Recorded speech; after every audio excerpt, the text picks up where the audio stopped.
हाँ, उसको लाइव कर दीजिए उसके ऊपर। Good afternoon everybody. आज का इंडियन नर्सरी एसोसिएशन से ऑर्गेनाइज्ड वेबिनार में आप सभी का स्वागत है। मैं सबसे पहले हमारे जो चीफ मेट्रॉन है डॉक्टर ब्रह्मा सिंह सर, उनका स्वागत करता हूँ। Welcome Brahma sir. Dr. Brahma Singh sir is an horticulture scientist known for his expertise on protected cultivation and his efforts in developing technologies for the high altitude areas of Himalayan region.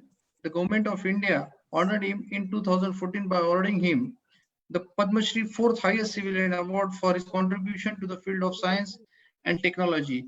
So I welcome Padma Shri Dr. Brahma Singh sir on behalf of INA. Welcome sir.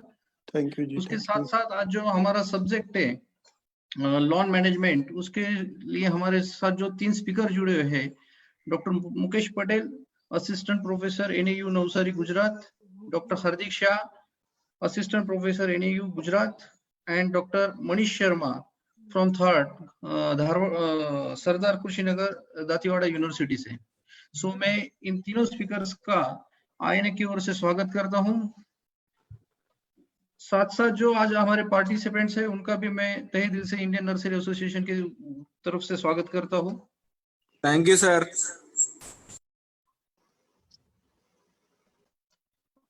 Lawn एक बहुत बड़ा important element है landscaping में, और varieties of lawn कौन सी है, क्या है, ये अपने को मालूम होना चाहिए। इस तरह से इसकी जानकारी के लिए आज जो हमारे स्पीकर जुड़े हैं उनका इंट्रोडक्शन ब्रह्मा सिंह सर देंगे। उसके साथ साथ में हमारे जो प्रेसिडेंट है डॉक्टर वाईपी सिंह साहब, सेक्रेटरी मिस्टर मुकुल त्यागी साहब, इनका भी आज के वेबिनार में स्वागत करता हूं।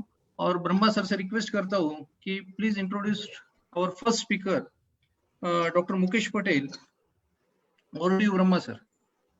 Okay, thank you Sachin ji. I think we are resuming after a gap of some time, and we hope that we will be continued. But what is coming on the screen? What is this? What is this? Block it. Anyway, some ad. Sorry for that.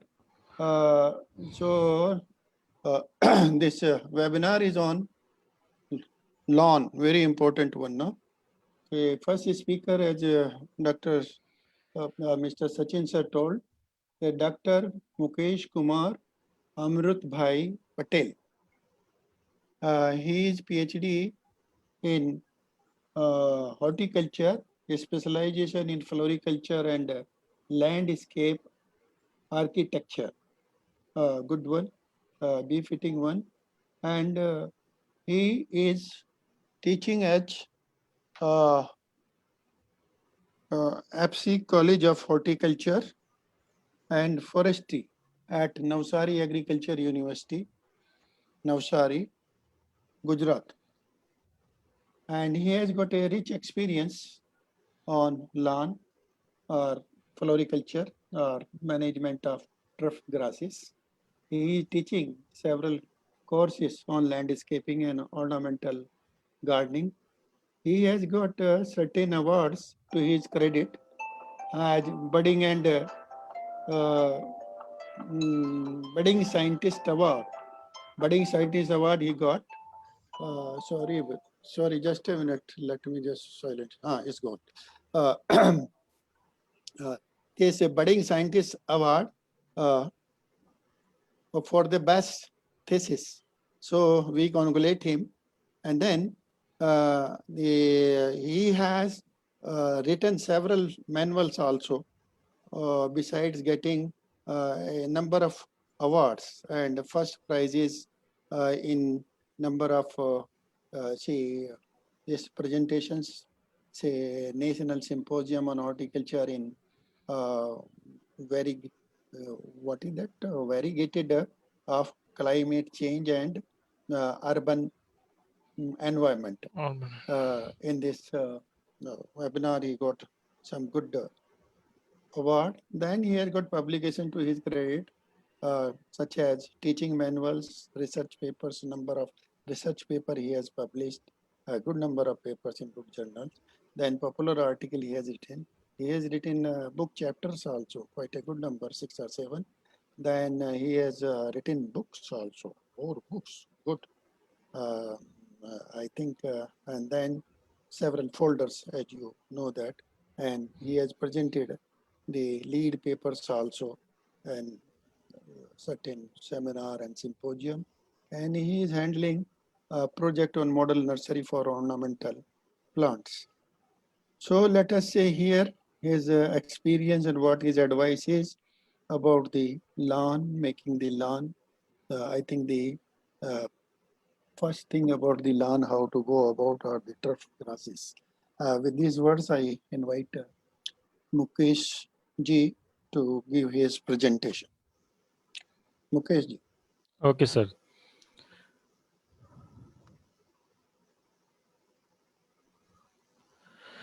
Thank you very much, sir, for good words.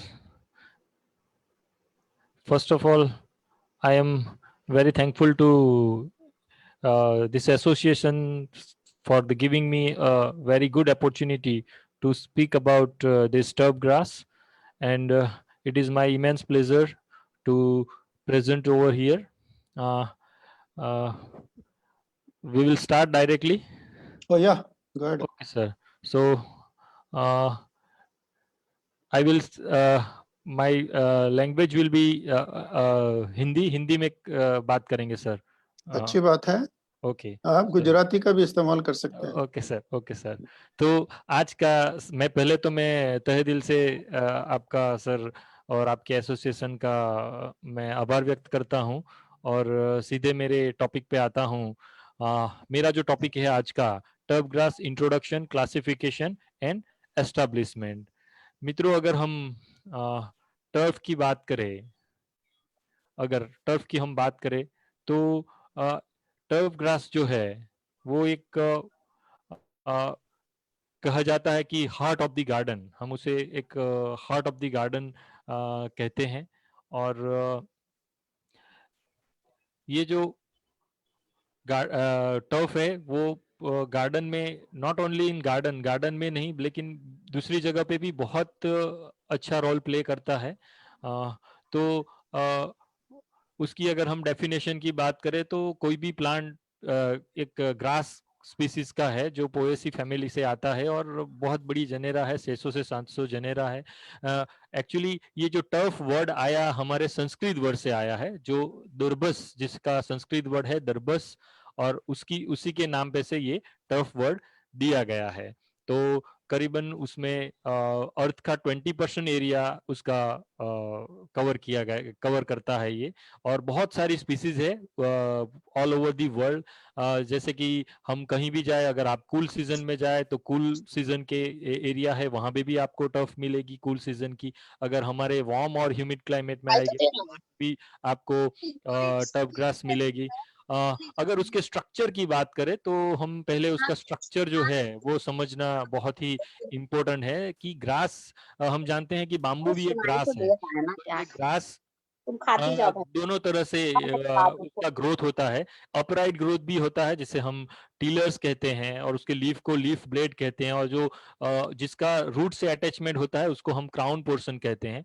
और ये जमीन की सतह से जाती है तो उसे हम स्टोलन कहते हैं. दो तरह से उसकी बढ़ोतरी होती है. जमीन की सतह पे जाती है जिसे हम स्टोलन कहते हैं, और जमीन के नीचे से जाती है जो राइजोम कहते हैं. तो कुछ टीलर सीधा निकलते हैं, कुछ स्टोलन से भी बढ़ती है, और कुछ जो टर्फ ग्रास है वो राइजोम्स और स्टोलन्स दोनों से वो बढ़ती है. उसकी रूट सिस्टम जो होती है ज्यादा डीप नहीं होती है. अगर आपको टर्फ सक्सेसफुली करना चाहे तो आप 25 से 30 सेंटीमीटर, मतलब 1 फीट जितने की डेप्थ उसकी कहीं भी आप करना चाहे तो होनी चाहिए. उसके बाद हम उसकी ओरिजिन की बात करें तो हम देखेंगे कि जितनी भी वार्म सीजन की ग्रास है तो वो यूरोपियन रीजन से इवॉल्व हुई है. जैसे कि बैंड ग्रास है, ब्लू ग्रास है, फेस्क्यू है, राई ग्रास है. जबकि दूसरी सब वार्म सीजन की ग्रासेस है, जैसे सेंटीप्रीड है, जोइसिया ग्रास है. जो जोइसिया ग्रास है वो घरों में काफी, होम गार्डन में काफी पॉपुलर है, छोटे से गार्डन में काफी पॉपुलर है. फिर बर्मुडा ग्रास जिसे हम दर्ब कहते हैं, दुर्वा भी कहते हैं, तो किक्यू ग्रास है, ये जो दर्ब है जिसका बहुत बड़े पैमाने में यूज होता है और बहुत ही हार्डी ग्रास कही जाती है। बाद में बहिया ग्रास है, सीसोर पास्पलम है, सेंट अगुस्टिन ग्रास है, कारपेट जिसे कारपेट बाद में कारपेट ग्रास है जिसे एक्सोनोपस कहते हैं, ग्रामास है, बफेलो ग्रास है, जो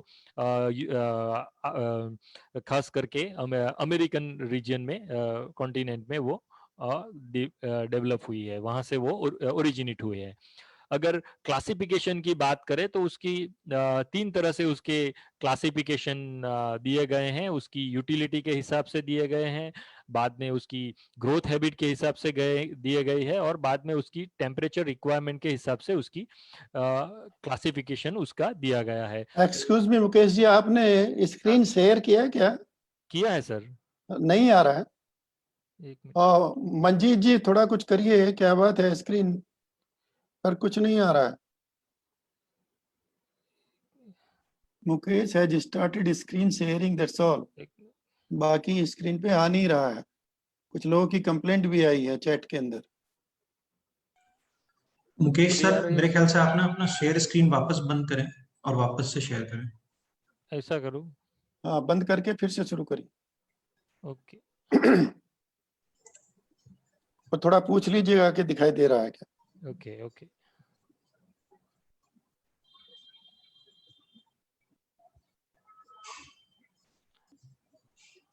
अभी आ रहा है? अभी तक नहीं तो है। सर। नहीं आ रहा है सर। नहीं आया। इंटरनेट कनेक्टिविटी की तो कोई इशू नहीं है मुकेश सर। नहीं इंटरनेट कनेक्टिविटी का तो कोई इश्यू नहीं है सर, वो तो ठीक ठाक है। यहाँ तो हमारे यहाँ तो आप एक सर मिनट भाई में। लैपटॉप शेयर कर रहे हैं ना सर? जी लैपटॉप से शेयर कर रहे हैं मुकेश।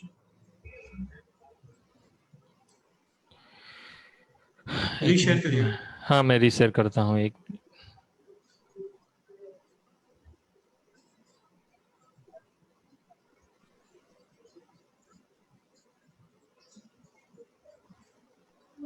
जी आ गया। Carry on. अभी आ रहा है। ओके अभी आ रहा है। बहुत अच्छा आ रहा है। हाँ सर ओके आ रहा है। Okay, thank you sir. Okay तो हम क्लासिफिकेशन पे थे। 3 तरह की क्लासिफिकेशन उसके की गई है। First classification on the basis of function, maintenance और क्वालिटी, मतलब वो कैसे उसकी यूज होती है, उसके हिसाब से उसका मेंटेनेंस भी करना होता है, और उसकी क्वालिटी कैसे मेंटेन होती है उसके हिसाब से एक तरह से देखा जाए तो एक तो रिक्रिएशनल टर्फ ग्रासेस उसका फर्स्ट है, बाद में यूटिलिटी है, और थर्ड है स्पोर्ट्स टर्फ ग्लासेस। तो पहला जो यूटिलिटी टर्फ ग्लासेस है वो जनरली हम उसको इरोजन कंट्रोल में सबसे ज्यादा, जैसे कि डैम साइड है, रोड साइड है। लेकिन आपका स्लाइड नहीं आ रहा है, खाली वो जो आइकन है वही दिखाई दे रहे हैं, डिफरेंट इमेजेस के। Classification of turf grasses. Okay sir, आपको अपना फाइल ओपन करना पड़ेगा। आपने अपना ये लैपटॉप फाइल का तो ओपन करिए। स्क्रीन शेयर रखा है खाली अभी। अपना पीपीटी ऑन करिए सर।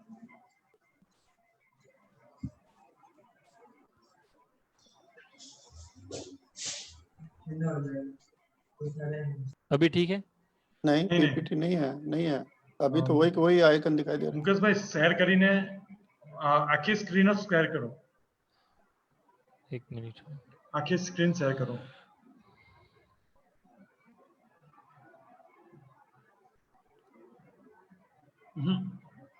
હજી તમારું પીપીટી નથી આવતું હવે ઓકે હવે આવે હા હવે અહીંયા પેલું એ કરી નાખો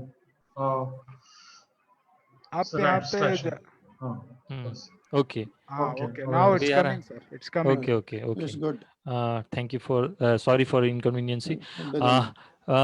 फर्स्ट है वो यूटिलिटी टर्फ ग्रास। जनरली हम उसका जो यूज होता है सर मेनली कि कहीं पे इरोजन कंट्रोल है, फिर वाटर मूवमेंट जो स्टॉर्म वाटर है वो जल्दी से ड्रेनेज में चला जाता है, उसको रोकने के लिए, तो जिससे कि वाटर रिचार्जिंग होता है। तो इसके लिए ये यूटिलिटी पॉइंट ऑफ व्यू, ये जो टर्फ ग्रास है उसका बहुत ही बड़ा महत्व है, क्योंकि हम जानते हैं कि उससे बहुत बड़ा इरोजन कंट्रोल होता है। खास करके हम बात करें तो मानसून की सीजन में रिक्रिएशनल टर्फ ग्रास हम जानते हैं कि पब्लिक गार्डन है, होम गार्डन है, तो ऐसे छोटे छोटे गार्डन्स है, तो उसमें वो रिक्रिएशनल पर्पस में उसे यूज किया जाता है। तो अगर यूटिलिटी टर्फ ग्रास है तो उसमें इतना मेंटेनेंस नहीं होता है, बहुत कम मेंटेनेंस किया जाता है उसमें, और उसकी जो केयर है वो भी कम लेनी पड़ती है। पर्टिकुलरली यूटिलिटी टर्फ ग्रास के लिए हम ऐसी हार्डी स्पीसीज लगाते हैं जिसको पानी की रिक्वायरमेंट कम हो, जैसे कि बरमूडा ग्रास है, हमारा दुर्वा है नॉर्मल, वो यूज कर सकते हैं। फिर सीस और पास्पालम है, उसका यूज किया जा सकता है, हम बाद में देखेंगे। देन रिक्रिएशनल टर्फ ग्रास है तो उसमें हम जनरली जो गार्डन है उसमें यूज करते हैं, उसकी जो कटिंग हाइट होती है तो वो कटिंग हाइट थोड़ी ज्यादा रखते हैं। उसकी इतनी अच्छी मेंटेनेंस उसका नहीं, मेंटेनेंस उसका थोड़ा कम, स्पॉट्स के हिसाब से थोड़ा कम रहता है। और उसमें जो लॉन मूवर्स है वो भी है, वो जनरल टाइप के जो रोटरी मूवर है वो भी चल जाते हैं, तो ऐसे उसका मेंटेनेंस कंपेयर टू स्पोर्ट्स के हिसाब से कम रहता है। और तीसरा पार्ट है जो sports turf grass, highly sophisticated instrument use होते हैं, उसमें जो टर्फ ग्रास की जो मूविंग होती है पर्टिकुलरली वो पे ग्रेड पे होती है।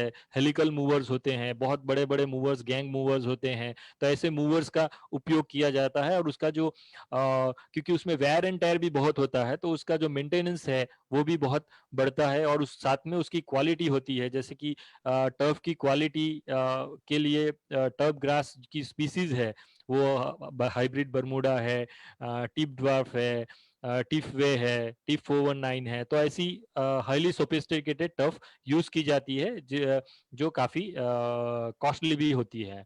बाद में ऑन द बेसिस ऑफ उसके सूट ग्रोथ, उसका सूट कैसे ग्रोथ करता है, तो उसके हिसाब से उसको तीन जगह उसमें बांटा गया है, जैसे कि बंच टाइप है, राइजोमेटस है और स्टोलोनिफेरस है। हमने आगे देखा बंच टाइप, जो उसका जो सूट से वो सीधा निकलता है, रूट के हिसाब, रूट से सीधा निकलता है, और यूनिफॉर्म एक टीलर्स डेवलप होते हैं उसमें से, और उसका जो ग्रोथ होता है वो यूनिफॉर्म होते हैं, छोटे छोटे क्लम्स डेवलप होते हैं। जो टॉल फेस्क्यू है, जो कूल सीजन की ग्रासेस है, फाइन फेस्क्यूज है, वो ये तरह की ग्रास है जो एकदम मूविंग करने पर एकदम स्मूथ रहती है। लेकिन उसकी जो रूट सिस्टम है वो इतनी डीप हो या ऐसी नहीं होती है। दूसरा एक है राइजोमेटस टाइप है, जिसमें हमारी दुर्वा आती है, जोइसिया ग्रास आती है, वो नीचे ग्राउंड में नीचे भी वो फैलती है, और उसका जो ग्रोथ होता है एकदम यूनिफॉर्म होता है, अपराइट भी होती है, एरियल सूट्स भी उसमें होते हैं, और ये बहुत ही हार्डी होती है, जो काफी नीचे नीचे से वो पानी को ले आने की उसकी कैपेसिटीज होती है। तो ड्रॉट कंडीशन हो, जहाँ पानी की अछत हो, ऐसी जगह पे भी ये ग्रास चल जाती है।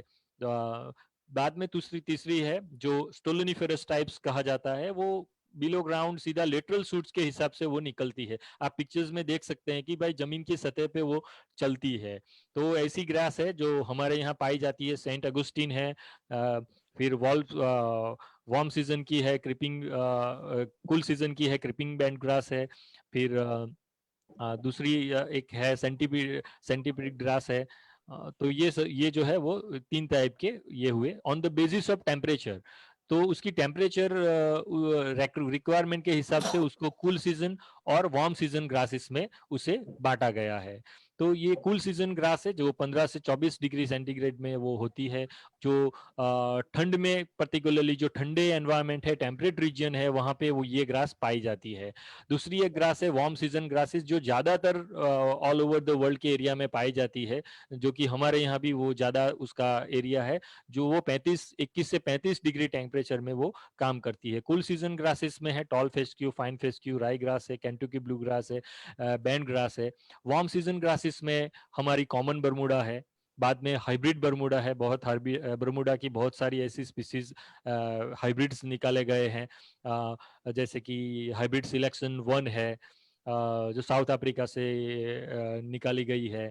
देन सेंटीपीड ग्रास है, सेंट अगुस्टिन ग्रास है, जोइसिया ग्रास है जो हमारे होम गार्डन में ज्यादा पाई जाती है, बहिया ग्रास है, सीसोर पास्पलम है, जो पर्टिकुलरली जो ऐसे सॉल्टी एरिया है वहां पे वो पाई जाती है। अगर उसके ग्रोथ की डिफरेंस देखें हम तो कूल सीजन में उसको एक्टिव रहती है, उसकी डॉर्मेंसी नहीं होती है, जबकि वार्म सीजन की है वो पर्टिकुलरली हम भी जानते हैं कि हमारे यहाँ जब ठंड होती है तब ये जो ग्रास है हमारी ग्रास एकदम पीली पड़ जाती है, वो जैसे बढ़ती ही नहीं है, तो वो डॉर्मेंसी में चली जाती है। क्यों? क्योंकि टेम्परेचर 4 डिग्री अगर 5 डिग्री होता है, 10 डिग्री इतना टेम्परेचर कम हो जाता है तो उसकी फिजियोलॉजिकल एक्टिविटी है वो उसे वो बंद कर देती है।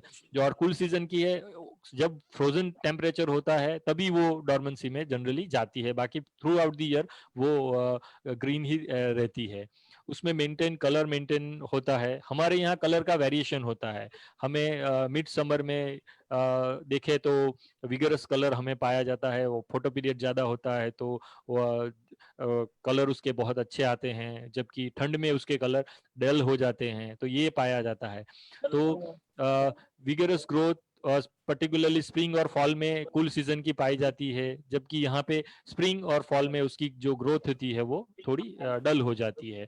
कूल सीजन सॉफ्ट टेक्सचर होती है, ज्यादा डेलिकेट होती है, जबकि वार्म सीजन की ग्रासेस है वो कोर्स टेक्सचर भी होती है, टफ होती है, वायरी होती है। जबकि कूल सीजन में ये है कि वो डिसीज से ज्यादा प्रोन होती है, और वार्म सीजन की जो एक्टिव ग्रोथ होता है तो उसमें थैच डेवलपमेंट है। थैच डेवलपमेंट तो ये थैच क्या है बाद में भी हम मेंटेनेंस में हार्दिक सर बताएंगे कि भाई थैच डेवलपमेंट क्या है, कि जब हम उसको मूव करते हैं और जो लीफ पत्ते होते हैं वो गिरते हैं, वो उसकी जो नीचे के रूट एरिया है वहां पे वो जमा होती है और उससे एक लेयर बन जाता है, और ये थैच डेवलपमेंट की वजह से उसका जो है वो ब्लॉक करता है, उसकी वजह डिसीज उसकी वजह से आते हैं। अगर थैच का आप मैनेजमेंट करें तो वार्म सीजन में इतने डिसीज ज्यादा आने नहीं पाते हैं। तो ये उसमें बेसिक फर्क है। ये पिक्चर में देखेंगे कि भाई कूल सीजन की ग्रास है, विंटर जैसे स्टार्ट होता है तो स्प्रिंग एकदम एक्टिव उसका ग्रोथ होता है, वो समर में बैठ जाता है और फिर फॉल में फिर अच्छा रहता है। आप रूट ग्रोथ देखेंगे तो रूट ग्रोथ और शूट ग्रोथ भी दोनों ये पर्टिकुलरली विंटर सीजन में उसकी ग्रोथ अच्छी होती है, जबकि समर में उसकी ग्रोथ एकदम बैठ जाती है। जबकि हम जब वार्म सीजन की ग्रासेस की बात देखें हम तो उसमें विंटर में एकदम बैठ जाती है, और हम जब स्प्रिंग आती है जैसे कि हमारे यहाँ हम देखें तो से जानी जाता है फरवरी में फिर उसका ग्रोथ ठंड थोड़ी कम होती है तो बढ़ने चलता है, फिर समर में एकदम एक्टिव हो जाती है और फिर जैसे ही ठंड आती है उसकी ग्रोथ फिर कम हो जाती है। तो ये बेसिक डिफरेंस है कूल सीजन की और वार्म सीजन के ग्रासेस की। तो वो एक सिलेक्शन पॉइंट ऑफ व्यू ये बहुत ही काम करता है। अगर हम कूल सीजन की अगर ग्रास पे बात करें तो टॉल फेस्क्यू है, तो ये कोर्स टेक्सचर की एक है, उसका ब्लेड भी थोड़ा वाइड है, तो ये एक हीट टॉलरेंट ग्रास है और अच्छा एस्टेब्लिशमेंट सीड से होता है। तो जनरली ये टॉल फेस्क्यू है, तो उसको क्या यूज किया जाता है, कुछ ऐसे एरियाज होते हैं जैसे कि अगर हम ट्रांजिशन जोन में अगर हम बात करें तो ऐसे कुछ जोन है जहाँ पे दोनों तरह की सिचुएशन रहती है। वार्म सीजन की भी ठंड एकदम से आ जाती है, अगर ठंड आ जाती है तब क्या होता है कि जो वार्म सीजन की ग्रासेस है वो मर जाती है, उसको प्रॉब्लम होता है, तब इसके सीड उसके ऊपर डाल दिए जाते हैं और ये तुरंत ग्रो हो जाती है और वो विंटर में फिर ये ग्रास सर्वाइव कर जाती है। तो इससे क्या होता है कि जो ऐसे गोल्फ कोर्सेज है उसमें इस तरह से मेंटेन किया जाता है। दूसरी है फाइन फेस्क्यू है, इतनी ज्यादा यूज नहीं होती है लेकिन उसकी जो पत्ती होती है वो नैरो होती है और वो जो टॉलरेंट टू हीट है वो कम होती है। फिर पोआ है, जनरली पोआ पोआ का भी यूज होता है मीडियम, जिसे हम केंटुकी ब्लू ग्रास भी कहते हैं। तो ये मीडियम टू फाइन ग्रासेस होती है, उसका जो अंडरग्राउंड राइजोम से भी बढ़ती है, तो ये पानी मतलब स्ट्रेस में भी अच्छी चलती है वो। उसकी जो लीफ होती है वो बोट शेप से की होती है, उसके हिसाब से उसे हम आइडेंटिफाई कर सकते हैं। उसके बाद है क्रीपिंग बैंड ग्रास जिसको एग्रोटिस प्लाटोरिस कहते हैं, मीडियम टू फाइन टेक्सचर है और ये गोल्फ कोर्स के ग्रीन्स में फेयरवे में काफी अच्छी मानी जाती है। बाद में है लास्ट में लोलियम पेरेनी, जिसे पेरेनियल राई ग्रास कहे जाते हैं, और वो एकदम डार्क ग्रीन उसका होता है, मीडियम टेक्सचर की होती है, और वो भी जल्दी से एस्टेब्लिश होती है। तो इसका यूज भी जैसे विंटर ओवरसीडिंग में कहा जाता है, तो ऐसी ट्रांजिशन जोन में ऐसे गोल्फ कोर्सेज है जहाँ पे विंटर आ जाती है तो वार्म सीजन की ग्रास पीली पड़ जाती है, मर जाती है, तो उसको कवर करने के लिए ये ग्रासेस के सीड्स को उसके ऊपर ब्रॉडकास्ट किया जाता है और फिर उसको पैचअप कर दिया जाता है, और जो फिर उसको मूव कर दिया जाता है, तो जैसे उसका टेक्सचर भी बहुत अच्छा है, तो वो बहुत ही अच्छा टेक्सचर ले लेता है, तो उसके हिसाब से वो मेंटेन हो जाती है। वार्म सीजन की बात करें तो ज्यादातर एरिया में हम पाया जाता है, जैसे कि दुर्बा है, जिसे हम बर्मुडा ग्रास भी कहते हैं, साइनेडोन डैक्टिनोल है, बहुत ही हार्डी ग्रास है, और ड्राई एरिया में बहुत ही अच्छी वो चलती है। उसमें बहुत हाइब्रिड भी आई गई है, टीफ ग्रीन 328 है, टीफ 419 है, बर्मुडा हाइब्रिड सिलेक्शन 1 है। ज्यादातर हमारे यहाँ जो होम गार्डन है, बड़े बड़े बड़े बड़े पार्टी लॉन्स है, तो उसमें ये बर्मुडा हाइब्रिड सिलेक्शन 1 का ज्यादा यूज किया जाता है, क्योंकि वो इजीली मेंटेन होती है और बहुत इजीली सीड से भी ग्रो होती है, और उसकी जो रूटेड सूट्स है, जैसे हम स्प्रिग्स कहते हैं, उससे भी वो डेवलप हो जाती है। दूसरे ये ग्रास है जो कारपेट ग्रास कहा जाता है, एक्सोनोपस कंप्रेसस कहते हैं, कि ब्रॉड लीव्ड की ग्रास है। ये ग्रास की एक कैरेक्टरिस्टिक बहुत अच्छी है कि वो शेड टॉलरेंट ग्रास है, मतलब कहीं ऐसी जगह हो कि जहाँ सेडी कंडीशन हो, तो वहां पे ये कारपेट ग्रास बहुत अच्छी चलती है और कोल्ड में भी अच्छा परफॉर्मेंस देती है। थोड़ी सैलो रिटोड है कि तो थोड़ा डैम्प एरिया हो तो वहां पे भी वो चलती है, वेट एरिया हो थोड़ा तो भी वहां पे चलती है। तो ये बहुत ही अच्छी ग्रास है। ये जो ब्रॉड लीव ग्रास है उसका उपयोग हम जनरली जो लैंडस्केपिंग में ऐसे सेडी एरिया में कर सकते हैं। दूसरा इरोजन होता है, वहां पे हम ऐसी जो स्लोप्स है उसके ऊपर कर सकते हैं। दूसरा उससे हम जो कॉमन हमारी जो ग्रास है बर्मुडा ग्रास और इसका, ये दोनों को ब्लेंड करके कुछ डिजाइनिंग भी कर सकते हैं। हम देखेंगे उसका डिजाइनिंग भी हम कर सकते हैं। दूसरी ऐसी ग्रास है सेंट अगुस्टिन ग्रास है, वो थोड़ी सी टॉलरेट करती है लेकिन फुल सन में बहुत अच्छी चलती है। राउंडेड ब्लेड होता है उसका, और ये भी विगरस है और सेट को टॉलरेट करती है, लेकिन ओपन में भी बहुत अच्छी होती है, लेकिन उसको जो मूविंग है वो फ्रिक्वेंट करना पड़ता है। बाद में है सीसोर पास्पलम ग्रास, जिसे पास्पलम वजिनेटम कहते हैं। तो ये एक ऐसी ग्रास है, वो हाईली सॉल्ट टॉलरेंट ग्रास है। ऐसा कहा जाता है कि उसको आप सी वाटर दे दो तो भी उसको ज्यादा प्रॉब्लम नहीं होता है, मतलब पुअर क्वालिटी का वाटर हो उसको भी, उसमें भी वो बहुत अच्छी चलती है। डार्क ग्रीन कलर की ग्रास होती है, और मैंने उसको ऑब्जर्व किया है कि हमारे यहाँ हमारी कंडीशन में जब ज्यादा विंटर होती है तो हमारी जो कॉमन जो साइनेडॉन है, जिसे हम बर्मुडा कहते हैं, वो थोड़ी पीली पड़ जाती है, लेकिन इसको ज्यादा इतनी इफेक्ट नहीं होती है। तो ये बहुत अच्छी ग्रास है, थोड़ी पत्ती उसकी थोड़ी लंबी होती है, मूविंग थोड़ा उसमें ज्यादा करना पड़ता है, लेकिन सपोज आपको लैंडस्केप डेवलप करना है और आपको ऐसे कोस्टल एरिया में करना हो, तो उसके लिए ये ग्रास बहुत ही अच्छी मानी जाती है। उसके जो लीफ होते हैं थोड़े तीखे होते हैं, ब्लंट होते हैं। बाद में है सेंटीपीड ग्रास, ये भी एक लो मेंटेनेंस यूनिफॉर्म ग्रास है, वो थिक शॉर्ट फॉर्मिंग ग्रास है, मीडियम टू लाइट ग्रीन है, उसके भी लंबी पत्तियां लंबी होती है, और ये भी एक ऐसी ग्रास है जो सैंडी और एसिडिक सॉइल में भी और लो फर्टाइल सॉइल में भी ये चल जाती है। दूसरी एक ग्रास है जापानीज लॉन ग्रास, हम जानते हैं, जिसे जोइसिया जापानिका कहते हैं। हमारे यहाँ उसे गुच्छा लॉन भी कहते हैं, कोई कोरियन लॉन भी कहते हैं उसको, चाइनीज लॉन भी कहते हैं, बहुत सारे उसके नाम है। हम जानते हैं कि होम गार्डन में ये बहुत है, एकदम तीखी नोक वाली वो ग्रास है, और बहुत उसका टेक्सचर फाइन है, ब्लेड भी उसका थोड़ा पतला होता है लीफ का, और ये जो उसका टेक्सचर है वो बहुत अच्छा होता है, लेकिन वो थोड़े थोड़े गुच्छे बन जाते हैं। तो ये जनरल होम लैंडस्केपिंग में ये चलती है, क्यों? क्योंकि उसमें ज्यादा, ये आगे की जो लॉन है उसमें हमें रेगुलर मूविंग करना पड़ता है, जबकि जोइसिया की बात करें तो आप साल में 2 या 3 मूविंग करो तो भी कोई प्रॉब्लम नहीं है, लेकिन उसमें क्लस्टर डेवलप होती है, और ये भी हार्डी थोड़ा है और थोड़ा शेड वो टॉलरेट करती है।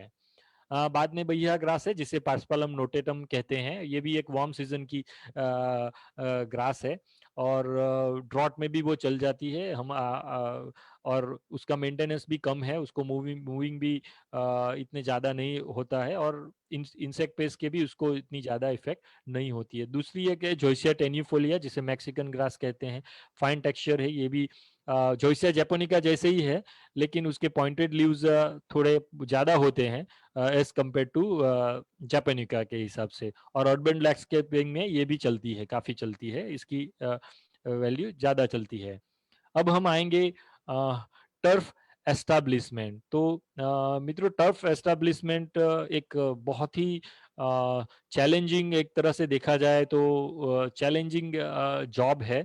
वैसे हम देखा जाए तो टर्फ हम जो यूज करते हैं वो बहुत ही हार्डी चीज है। ग्रास हम जानते हैं कहीं भी आप देखो उगती है वो, लेकिन जब हम उसको aesthetic point of view, utility point of view, spots point of view अगर हम उसको हम यूज करें देखें तो ये बहुत ही एक चैलेंजिंग है। और ऐसा कहा जाता है कि हम चैलेंजेस से ही सीखते हैं, तो नई नई जो चैलेंजेस आती है उसके हिसाब से हम उसमें सीखते हैं। तो उसमें जो क्या क्या चीजें हमें ध्यान में रखनी है ऐसी उसकी हम बात करें तो पहले तो हमारी साइट कैसी है, सॉइल कैसी है, बाद में सिलेक्शन, ग्रास का सिलेक्शन उसके हिसाब से हम करते हैं। ड्रेनेज एक बहुत ही इंपॉर्टेंट, ग्रास के लिए बहुत ही इंपॉर्टेंट एक मायने में उसको माना गया है। फिर डिगिंग है, ग्रेडिंग, लेवलिंग है, मैन्यूरिंग है और प्लांटिंग है। तो एक के बाद हम एक देखेंगे। First of all site. Site किसी भी तरह की हो सकती है, हिली हो सकती है, स्वैम्पी हो सकती है जहां पानी भरता हो, ऐसी भी हो सकती है। अगर आजकल हम देखने जाए तो रूफ टॉप गार्डन का बहुत ही बड़ा कॉन्सेप्ट है, तो वो साइड रूफ टॉप गार्डन भी हो सकता है, एक फ्लैट लैंडस्केप भी हो सकता है, आपको डेजर्ट में भी हो सकता है, कहीं कचरा डंप होता है जैसे कि डंपिंग यार्ड हो वहां पे भी अगर लॉन करना हो तो वो ऐसा भी हो सकता है। तो बहुत ऐसे एरिया के हिसाब से आपको लॉन, आपको उसका एग्जीक्यूशन सब चेंज होता है। तो अगर हम देखें तो लैंड का एरिया कितना है, अगर हम साइट की बात करें तो पहले तो एरिया पे जाता है कि कितना बड़ा एरिया है, उसके हिसाब से लॉन की स्पीसीज फाइनल होती है, उसका मेंटेनेंस कैसा होगा वो सब डिसाइड होता है, कॉस्टिंग उससे निकलती है। टोपोग्राफी की बात करें तो हिली टोपोग्राफी हो तो उसमें कैसे आप लैंडस्केप करेंगे कि भाई यहाँ पे जो ग्रासेस है, जो स्लोप है उसी को हम यूज करेंगे। जैसे कि अगर फ्लैट एरिया बनाना है तो जो हिल एरिया है उसको कट करके हम कहीं पे फिल करेंगे, या फिर उसको स्लोप को ही नेचुरली हम अपने हिसाब से उसको डालेंगे और उसके हिसाब से वो साइट हमारी रेडी होगी और उसके हिसाब से पूरा कॉस्टिंग भी उसका बढ़ेगा। बाद में सॉइल सुटेबिलिटी, जैसे कि कहीं एसिडिक सॉइल हो, कहीं अल्कलाइन सॉइल हो, कहीं सलाइन सॉइल हो, तो ऐसी सॉइल हो तो उसमें हमें ऐसे ड्रेनेज के बाद में अमेंडमेंट के करने पड़ेंगे। जैसे कि अल्कलाइन सॉइल है तो हमें जिप्सम ऐड करना पड़ेगा, ज्यादा ऑर्गेनिक मैटर यूज करना पड़ेगा। फिर ज्यादा हमारी ब्लैक सॉइल है तो ऑर्गेनिक मैटर हम ऐड कर सकते हैं, सैंड ऐड कर सकते हैं जिससे कि हम उसका ड्रेनेज बढ़ा सके। एसिडिक सॉइल है तो हम लाइम यूज कर सकते हैं। तो इसके हिसाब से हमें अगर सोलाइन सॉइल है तो उसको हम हाइट पे लेके उसका ड्रेनेज अच्छा कर देंगे तो हम ग्रास कर सकते हैं। तो ऐसे उसके हिसाब से हम उसे चेंज कर सकते हैं। बाद में साइट का ड्रेनेज, वो हमें एसेस करना पड़ेगा कि साइट का मेन जो दो तरह से वाटर का मूवमेंट होता है, हम जानते हैं सॉइल में कि भाई एक सरफेस मूवमेंट होता है और सब सरफेस मूवमेंट होता है। तो हमें सक्सेसफुल लॉन्ग ग्रोथ के लिए दोनों मूवमेंट को ध्यान में रखना है हमें। जैसे कि बारिश आती है तो सरफेस से भी जाएगा, ज्यादा पानी नीचे जाएगा तो नीचे से भी वो जाएगा, तो हम उसको दोनों तरह से हमें उसको ड्रेनेज को मैनेजमेंट करना है। वो कैसे करना है we will see later on. Vegetation, तो कहीं पे अगर सेडी कंडीशन है तो उसके हिसाब से होगा। कहीं पे बहुत विडी एरिया है वहां पे आपको डेवलप करना है तो वहां पे आपको पहले वीड पॉपुलेशन जो भी है उसको हमें कंट्रोल करना पड़ेगा। फिर एनवायरमेंट, इकोसिस्टम कैसी है वहां पे, जैसे कि डंपिंग यार्ड है तो पोल्यूटेड एरिया है या फिर क्लियर एरिया है, टेरेस पे है तो वहाँ का माइक्रो क्लाइमेट पूरा अलग होगा। अगर आप वैली में कर रहे हो तो वहाँ का माइक्रो क्लाइमेट, हिली एरिया में कर रहे हो तो माइक्रो क्लाइमेट वहाँ का अलग होगा। तो उसके हिसाब से हमारी जो साइट है उसके हिसाब से हमारा सब एग्जीक्यूशन फाइनल होता होगा। बाद में वाटर अवेलेबिलिटी हमने बताया कि लॉन ऐसी भी होती है जो सॉल्ट टॉलरेंट भी होती है, तो हमारी वाटर की क्वालिटी कैसी है वो हमें पहले देखना पड़ेगा। जनरली जो लॉन है वो थोड़ी पुअर क्वालिटी का वाटर भी वो टॉलरेट कर लेता है। जैसे कि इंडस्ट्रियल एरिया है तो ईटीपी का पानी भी आप उसे दे सकते हो। एक बार ईटीपी का दिया, सेकंडली आपको टैप अच्छा वाटर दिया, तो उसको सिक्वेंशियल आप उसको वाटरिंग करके आप लॉन को अच्छी तरह से सरवाइव कर सकते हैं। बाद में सॉइल, मैंने बताया सॉइल या मीडिया। मैंने मीडिया इसलिए लिखा है कि अगर आप रूफ टॉप गार्डन में देखें तो फिर वहाँ सॉइल की जगह पे हम मीडिया का हमें यूज करना पड़ेगा। तो सॉइल की बात करें तो फिजिकल प्रॉपर्टी है, उसकी पोरोसिटी कैसी है, सैंडी है, फिर ब्लैक क्लेई सॉइल है, या फिर जनरली हमारे यहाँ हम देखे जाए तो सैंडी लॉम सॉइल या लोमी सॉइल जो होती है वो लॉन डेवलपमेंट के लिए सबसे अच्छी है। क्यों? क्योंकि अगर आप नीचे हम पिक्चर में देखो ब्लैक सॉइल है तो ब्लैक सॉइल में बहुत बड़ी क्रैक्स होती है। तो जो लॉन की ग्रोथ होती है पर्टिकुलरली, तो वो जनरली 1 फीट की में उसमें उसकी रूट सिस्टम होती है, 1.25 फीट जितनी होती है उसकी रूट सिस्टम। तो ब्लैक सॉइल में जब क्रैक्स डेवलप होती है, पर्टिकुलरली जब वाटर स्कैरसिटी आती है, तो ऐसी क्रैक्स डेवलप होती है और उसकी वजह से जो उसका टेक्सचर है फिर चलने में है वो सब वो डिस्टर्ब हो जाता है। दूसरा, ब्लैक सॉइल हो तो हम उसका अच्छी तरह से ग्रेडिंग नहीं कर पाते हैं, उसका जो लेवलिंग है वो अच्छी तरह से हम नहीं कर पाते हैं। इसीलिए ये जो फिजिकल प्रॉपर्टीज है उसकी वो बहुत ही इंपॉर्टेंट रखती है। केमिकल प्रॉपर्टीज में हम जनरली पीएच देखते हैं, ईसी देखते हैं, कार्बन बाइकार्बोनेट, ये सब हम उसमें देखते हैं।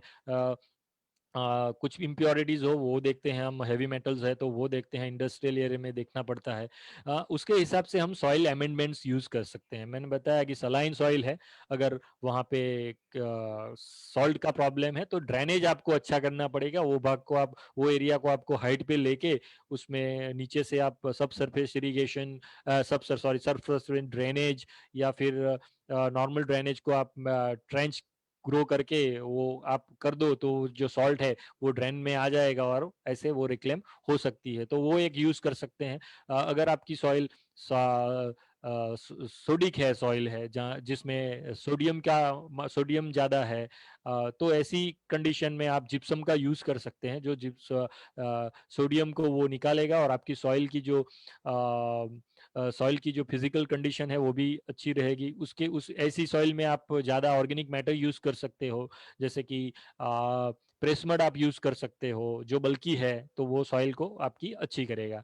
दूसरा, डेप्थ ऑफ सॉइल बहुत ही इंपॉर्टेंट है। अगर आप गार्डन अगर नीचे आप डेवलप करना चाहते हैं तो कोई इश्यू नहीं है कि आपकी सॉइल अच्छी होनी चाहिए, लेकिन अगर नीचे कंक्रीट है उसके ऊपर आप करना चाहते हो, जैसे कि रूफटॉप गार्डन हो, तो आपको एटलीस्ट आपको 25 से 30 सेंटीमीटर या फिर 1 फीट की आपकी सॉइल की डेप्थ होनी चाहिए। अगर वो कम होगी तो क्या होगा, क्योंकि जो अगर कम होगी सोलर रेडिएशन आएगी।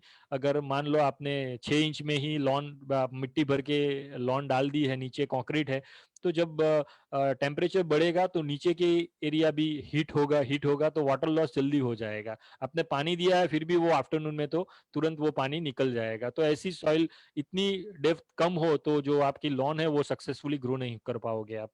तो एटलीस्ट 1 फीट की डेप्थ होनी चाहिए। इंजीनियर्ड मीडिया की बात करें तो रूफटॉप गार्डन का आज तक बहुत बड़ा कॉन्सेप्ट है। तो उसमें हम जानते हैं कि परलाइट है, वर्मिकुलाइट है, कोकोपीट है। तो ये परलाइट वर्मिकुलाइट हम जानते हैं कि भाई जो हमारे एक्विस रॉक्स है उसको हाई डिग्री टेम्परेचर पे उसको हीट किया जाता है और उसमें से फिर फ्लेकी मटेरियल डेवलप होता है, जैसे कि परलाइट और वर्मिकुलाइट। तो इसकी क्या यूटिलिटी है कि भाई इसका वॉल्यूम ज्यादा है, वेट कम है। जब हम रूफ पे गार्डन बनाते हैं तो उसमें जो लॉन करना चाहते हैं आप, तो कुछ भी करना चाहते हो रूफ पे, तो वेट बहुत मैटर करता है, क्योंकि जो हमारी स्ट्रक्चरल स्टेबिलिटी है उसके हिसाब से हम वहां पे वेट पुट अप कर सकते हैं। तो ऐसी सिचुएशन में हमें सॉइल का पार्ट है वो कम करना होता है। जनरली सॉइल है हम जानते हैं 1500 kg क्यूबिक मीटर जितना उसका डेंसिटी होता है, जबकि ये बहुत कम उससे भी एकदम निम्न उसका ये परलाइट है, वर्मिकुलाइट है, उसका जो डेंसिटी बहुत कम है। तो वॉल्यूम बढ़ेगा, हमें वॉल्यूम बढ़ाना है, ये वॉल्यूम बढ़ेगा और जो वेट है उसको हम कम करेंगे। और परलाइट वर्मिकुलाइट का काम क्या, एक फायदा क्या है कि वो ऑप्टिमम मॉइस्चर को रखती है अपने पास। तो उससे क्या होगा कि जो वाटर है जितना ऑप्टिमम चाहिए वही रखता है, तो उससे हिसाब से जो हमारा जो मीडिया है वो बहुत अच्छा रहेगा, उसमें न्यूट्रिएंट भी अच्छी तरह से रहेंगे और वो अच्छी तरह से काम करेगा। तो जो इंजीनियर्ड मीडिया है जनरली रूफटॉप गार्डन में हम यूज करते हैं। ये एक रूफटॉप का पिक्चर है, आप देख सकते हैं लेफ्ट कॉर्नर में ऊपर नीचे प्लास्टिक की सीट जैसी रखी गई है जिसे हम ड्रेन सेल कहते हैं। उसके ऊपर एक व्हाइट तक लेयर है, कपड़ा है जिसे जियो टेक्सटाइल कहते हैं, उसके ऊपर लॉन को डेवलप किया गया है। और राइट कॉर्नर में आप देख सकते हैं तो सॉइल जियो टेक्सटाइल, नीचे ड्रेन सेल, उसके ऊपर जियो टेक्सटाइल, उसके ऊपर सॉइल को फिल किया गया है।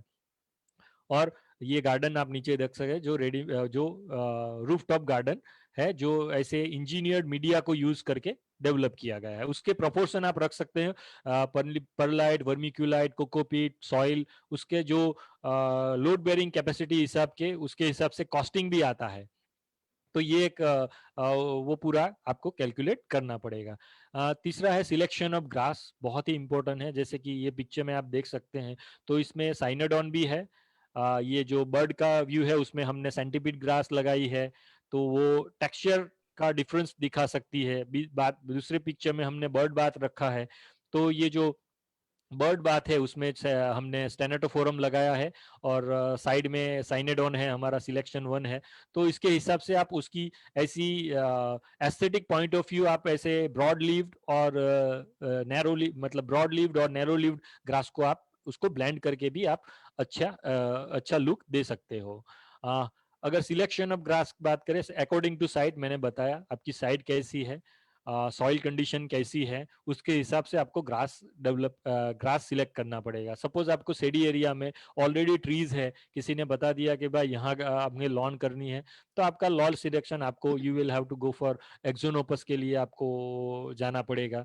तो ऐसी ग्रास को आपको सिलेक्ट करनी पड़ेगी। सॉइल है, सॉल्टी है, ऐसा एरिया है, तो उसके हिसाब से क्लाइमेट है, तो फिर आपको हमारा जो साइनेडोन है, कभी कभी ऐसा हो सकता है कि एकदम एक्सट्रीम क्लाइमेट होता है, तो वहां के एरिया में जो दुर्ब मिलती है, जो वहां के एरिया में अडेप्ट हो गई है, वैसी ग्रास को आप डेवलप करके लगा के भी आप एक एस्थेटिक सेंस में उसे यूज कर सकते हो और वो बहुत अच्छा हो सकता है। जैसे कि कहीं क्रिकेट ग्राउंड ऐसे एरिया में है तो वहां की लोकल ग्रास को भी आप कर सकते हो। कोई भी मेरा ऑब्जर्वेशन है कि कोई भी ब्रॉड लीव्ड हमारी लोकल ग्रास है, अगर उसके ऊपर हम ज्यादा चलेंगे, ज्यादा वो करेंगे, तो उसकी लीफ है ऑटोमेटिक उसकी थोड़ी लीफ नैरो हो जाती है, क्योंकि उसमें वेयर एंड टेयर होता है। तो ये अच्छी तरह से वो वेयर एंड टेयर को वो सहन करती है और उसका टेक्सचर भी अच्छा होता है। तो वो उसके हिसाब से आप क्लाइमेट के हिसाब से, अगर कूल क्लाइमेट में होगा तो फिर आपको कूल क्लाइमेट के ग्रासेस ही सिलेक्ट करनी पड़ेगी।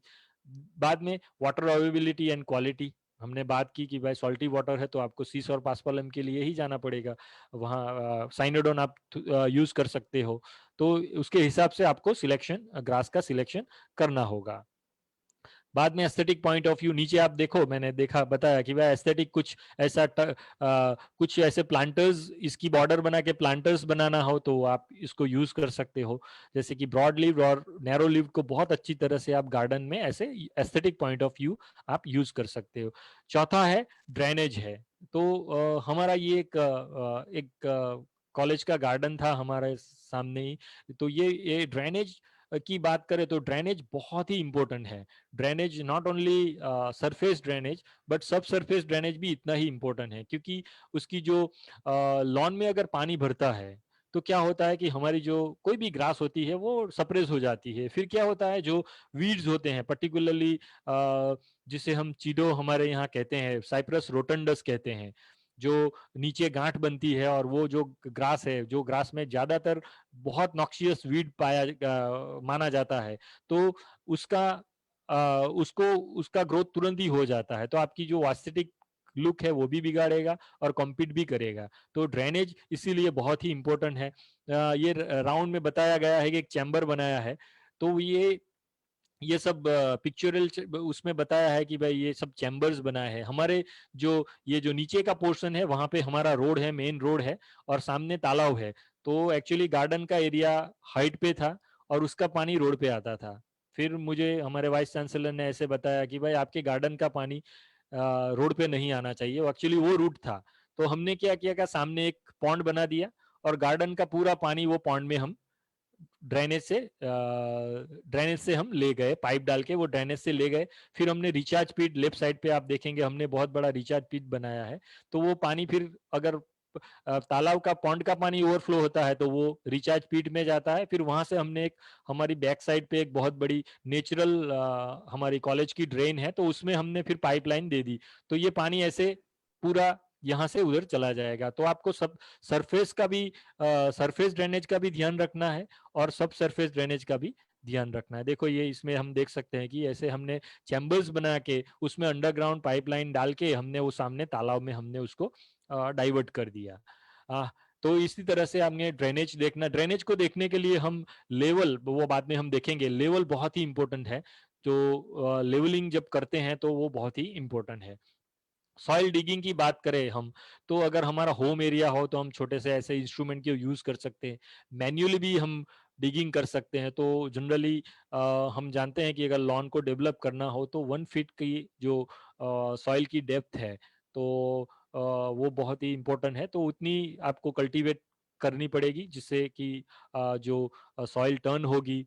और पर्टिकुलरली अगर वीड है तो उसके लिए हमें पहले से ज्यादा वीड है जिसे हम कंट्रोल मैन्युअली नहीं कर पाएंगे, तो ऐसी नॉन सिलेक्टिव हर्बिसाइड है जैसे कि ग्लाइफोसेट है, उसका हम यूज कर सकते हैं। ग्लाइफोसेट का रिपीटेडली यूज कर सकते हैं, कल्टीवेट करके उसको ड्राई होने देते हैं।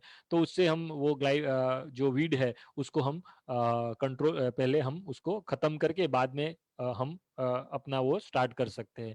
और जनरली हम जानते हैं कि हमारे यहाँ सॉइल फिल होती है, तो वो जनरली लोअर सरफेस की सॉइल है, जो सब सॉइल है वही डिग आउट करके हम डालते हैं। तो उसमें ज्यादा इसका प्रॉब्लम नहीं रहता है वीडिंग का। लेकिन अगर हमारी एग्जिस्टिंग है ऑलरेडी, वहां पे हम फिल नहीं कर सकते हैं, तो ये डिगिंग बहुत ही इंपॉर्टेंट हो जाता है। Grading and levelling, grading and levelling दो तरह से होते हैं, मैक्रो लेवलिंग होता है और माइक्रो लेवलिंग होता है। मैक्रो लेवलिंग हम जानते हैं कि भाई बहुत बड़ी साइट है तो वहां पे हमें ऐसे इंस्ट्रूमेंट की जरूरत पड़ती है, क्योंकि मैन्युअली आप सब नहीं कर पाओगे। तो इसके लिए आपको उसके जो ग्रेडिंग्स के जो मशीनरीज है वो आपको यूज करने पड़ेंगे। तो मैक्रो लेवल में ये सब यूज होते हैं। उसके पहले उसका जो सर्वे होता है, सर्वे मैप बनता है, जैसे कि डंपी लेवल मशीन होता है, उससे वो सर्वे का पूरा मैप बनता है और उसके हिसाब से कहाँ कट करना है, कहाँ फील करना है, वो सब डिसीजन डिसाइड होता है। फिर ये जो मैक्रो लेवल है जिसे हम रफ लेवल कहते हैं, वहां पे वो उसके हिसाब से रफ लेवल कर दिया जाता है। यू कैन यूज जेसीबीज, ऐसे फ्रंट लोडेड ट्रैक्टर्स होते हैं, वो बहुत अच्छा काम करते हैं, तो उसको आप यूज कर सकते हैं। आजकल हम जानते हैं बड़ा एरिया हो तो ये जो लेजर लेवलर है बहुत ही प्रिसाइज है, जिससे आप एक एरिया को अच्छा लेवल कर सकते हो। जैसे कि क्रिकेट ग्राउंड है तो उसमें आप जैसे लेजर लेवल से आप लेजर अच्छा लेवलिंग कर सकते हो। ये हमारे गार्डन का ही हमने लेजर लेवल पटेल से। साहब आपने बहुत टाइम ले लिया है, थोड़ा अब ओके सर, सर खत्म हो दूसरे जाएगा। स्पीकर के लिए भी टाइम ओके छोड़ो। Sir, okay sir, okay sir. फिर मैन्योर एंड फर्टिलाइजर, तो कौन सा मैन्योर आप यूज करना चाहते हो, कैलकुलेशन ऑफ क्वांटिटी, मिक्सिंग उसको कैसे करेंगे, तो ये भी एक बहुत ही इंपॉर्टेंट है। मैन्योर में हम वेल रॉटन कोई भी फर्टिलाइजर हो, ऑर्गेनिक मैन्योर हो, वो यूज कर सकते हैं। वर्मी कंपोस्ट अच्छा पाया जाता है। फिर कैस्टर केक यूज कर सकते हैं, नीम केक यूज कर सकते हैं। FYM यूज करने में क्या है, उसमें वीड सीड बहुत आते हैं, इसलिए अगर वो अच्छा नहीं मिलता है तो वी शुड अवॉइड FYM। उसकी क्वांटिटी हमें गिननी पड़ेगी depending upon the area. Generally 500 kilo हम 100 स्क्वायर मीटर हो तो 1 स्क्वायर मीटर में हम 5 किलो जितना मैन्योर आप यूज कर सकते हो। 500 ग्राम जितना आप DAP डाल सकते हो। बाद में उसके अंदर आप माइक्रो न्यूट्रिएंट है वो भी आप यूज ऐड कर सकते हो और उसके हिसाब से आप मिक्सिंग कर सकते हो। बाद में ये माइक्रो लेवलिंग की बात करें तो ये मैन्योर मिक्स होने के बाद हमें माइक्रो लेवलिंग कर सकते हैं। माइक्रो लेवलिंग के लिए लेवल ट्यूब जो है उसका यूज करके ऐसी डोरी को हम, जो लेवल पाइप डोरी है उसको बांध के ऐसे माइक्रो लेवल पे उसे हम लेवल करके ऐसे पाटियां मार के फिर उसमें हम लॉन लगाएंगे। तो उससे क्या होता है कि पहले से ही आपका टेक्सचर अच्छा होगा। प्लांटिंग की बात, बाद में प्लांटिंग आएगा। प्लांटिंग में हम जानते हैं स्प्रिग से प्लांटिंग होता है, बहुत सारी मेथड्स है। सीड से होता है, जैसे कि विंटर में जो कूल सीजन की है उसे ऐसे ब्रॉडकास्ट किया जाता है। सॉर्डिंग, जैसे कि आजकल नया कॉन्सेप्ट, बहुत ही पॉपुलर कॉन्सेप्ट है कि सीधा सॉर्ड्स को ही लेवल करके सॉइल में आप लगा दो। स्प्रिगिंग, जैसे कि उसके छोटे छोटे स्प्रिग्स है उसको आप एक रेगुलर इंटरवल पे आप लगाओ। ये बहुत ही, हमारी जो साइनोडोन डैक्टिलोन है उसमें वो स्प्रिगिंग बहुत ही इंपॉर्टेंट है। आप देख सकते हैं रियल व्यू है, उसमें हमने स्प्रिगिंग करके ये लॉन लगाई है। बाद में प्लगलिंग, छोटे छोटे प्लग्स ऐसे बना के उसको भी आप डाल सकते हैं। इसमें थोड़ा ग्रास ज्यादा जाता है, स्प्रिगिंग में ग्रास भी कम जाता है। हाइड्रोस्किडिंग, अगर प्रोफेशनल लेवल पे देखा जाए तो ऐसे सीड्स को ऐसे पल्प्स होते हैं उसमें मिक्स करके उसे स्प्रे किया जाता है। बाद में आफ्टर केयर की बात करें, लॉन लग जाने के बाद आपको क्या क्या ध्यान में रखना है। फर्स्ट ऑफ ऑल इरिगेशन, तो अगर आपके पास स्प्रिंकलर इरिगेशन है तो बहुत अच्छा है, आप स्प्रिंकलर इरिगेशन, आप पोर्टेबल ऐसे स्प्रिंकलर को भी यूज कर सकते हो आप, और उससे आप स्प्रे कर सकते हो। क्योंकि अगर आप डायरेक्ट फ्लड वाटर डालोगे तो आपका लेवल है वो पूरा डैमेज हो जाएगा। तो आप अपने हॉस पाइप है उसके आगे आप ऐसे जो फुहारा आता है वो आप वो लगा के उससे आप उसको स्प्रे कर सकते हो, और जिससे क्या है ड्रॉपलेट छोटे हो जाएंगे और आपका जो मिट्टी जो पर्टिकुलर इरोड हो जाती है वो नहीं होगी। तो ये और डिटेल में मत जाइए, आपके पास हो टाइम बहुत कम है, अगले हो गया 5 सर, मिनट में हो खत्म गया, करिए। खत्म हो जाएगा सर। बाद में weeding, weeding as and when required बहुत ही इंपॉर्टेंट है। इनिशियल स्टेज ऑफ में वीडिंग बहुत ही इंपॉर्टेंट है, आपको वीडिंग करना ही है। अगर नहीं करोगे तो फिर वो पूरा आपका जो मेहनत है वो पूरा पानी में चला जाएगा। तो weeding as and when required उसे करना ही है आपको। बाद में रोलिंग, हल्का रोलिंग, जैसे कि लॉन थोड़ी डेवलप हो गई, 40% 50% डेवलप हो गई, तो आप एक हल्का सा रोलिंग उसको वापसा कंडीशन में थोड़ा थोड़ा इरिगेट करके फिर एक एक दिन के बाद आप उसमें हल्का सा रोलिंग कर सकते हैं। अगर आप देखेंगे तो ये साइट है हमारी, इनिशियल साइट कंडीशन आप देख सकते हैं, और बाद में आफ्टर एग्जीक्यूशन कैसी है। तो ये है, ये हमारे कॉलेज का ही गार्डन है।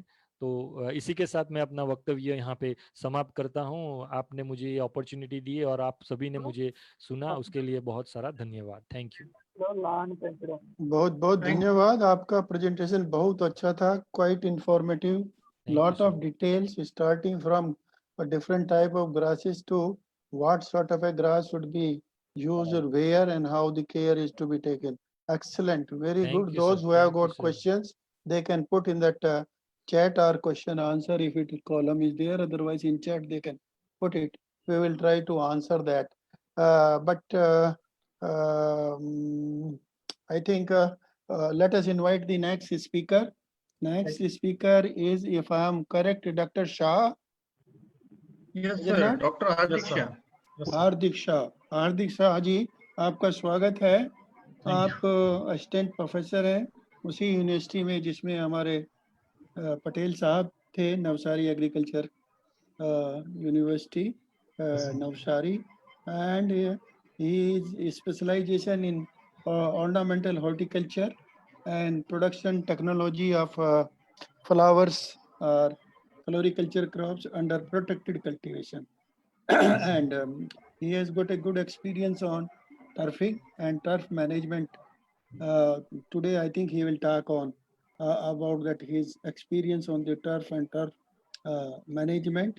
And he has got, to his credit, he has written teaching manuals 5, research paper 4, popular article 17, book chapter 13, books 5, booklet 6, and folders. And he got some recognition also, the best paper award in some symposium on this. With this, I invite once again to Dr. Hardik P. Sahaji to start his presentation. And I think he has got sufficient time, more than 35 minutes at his disposal, but in 30 minutes, if he finishes it, that would be good. Okay, sir. Thank you. Thank you very much, sir.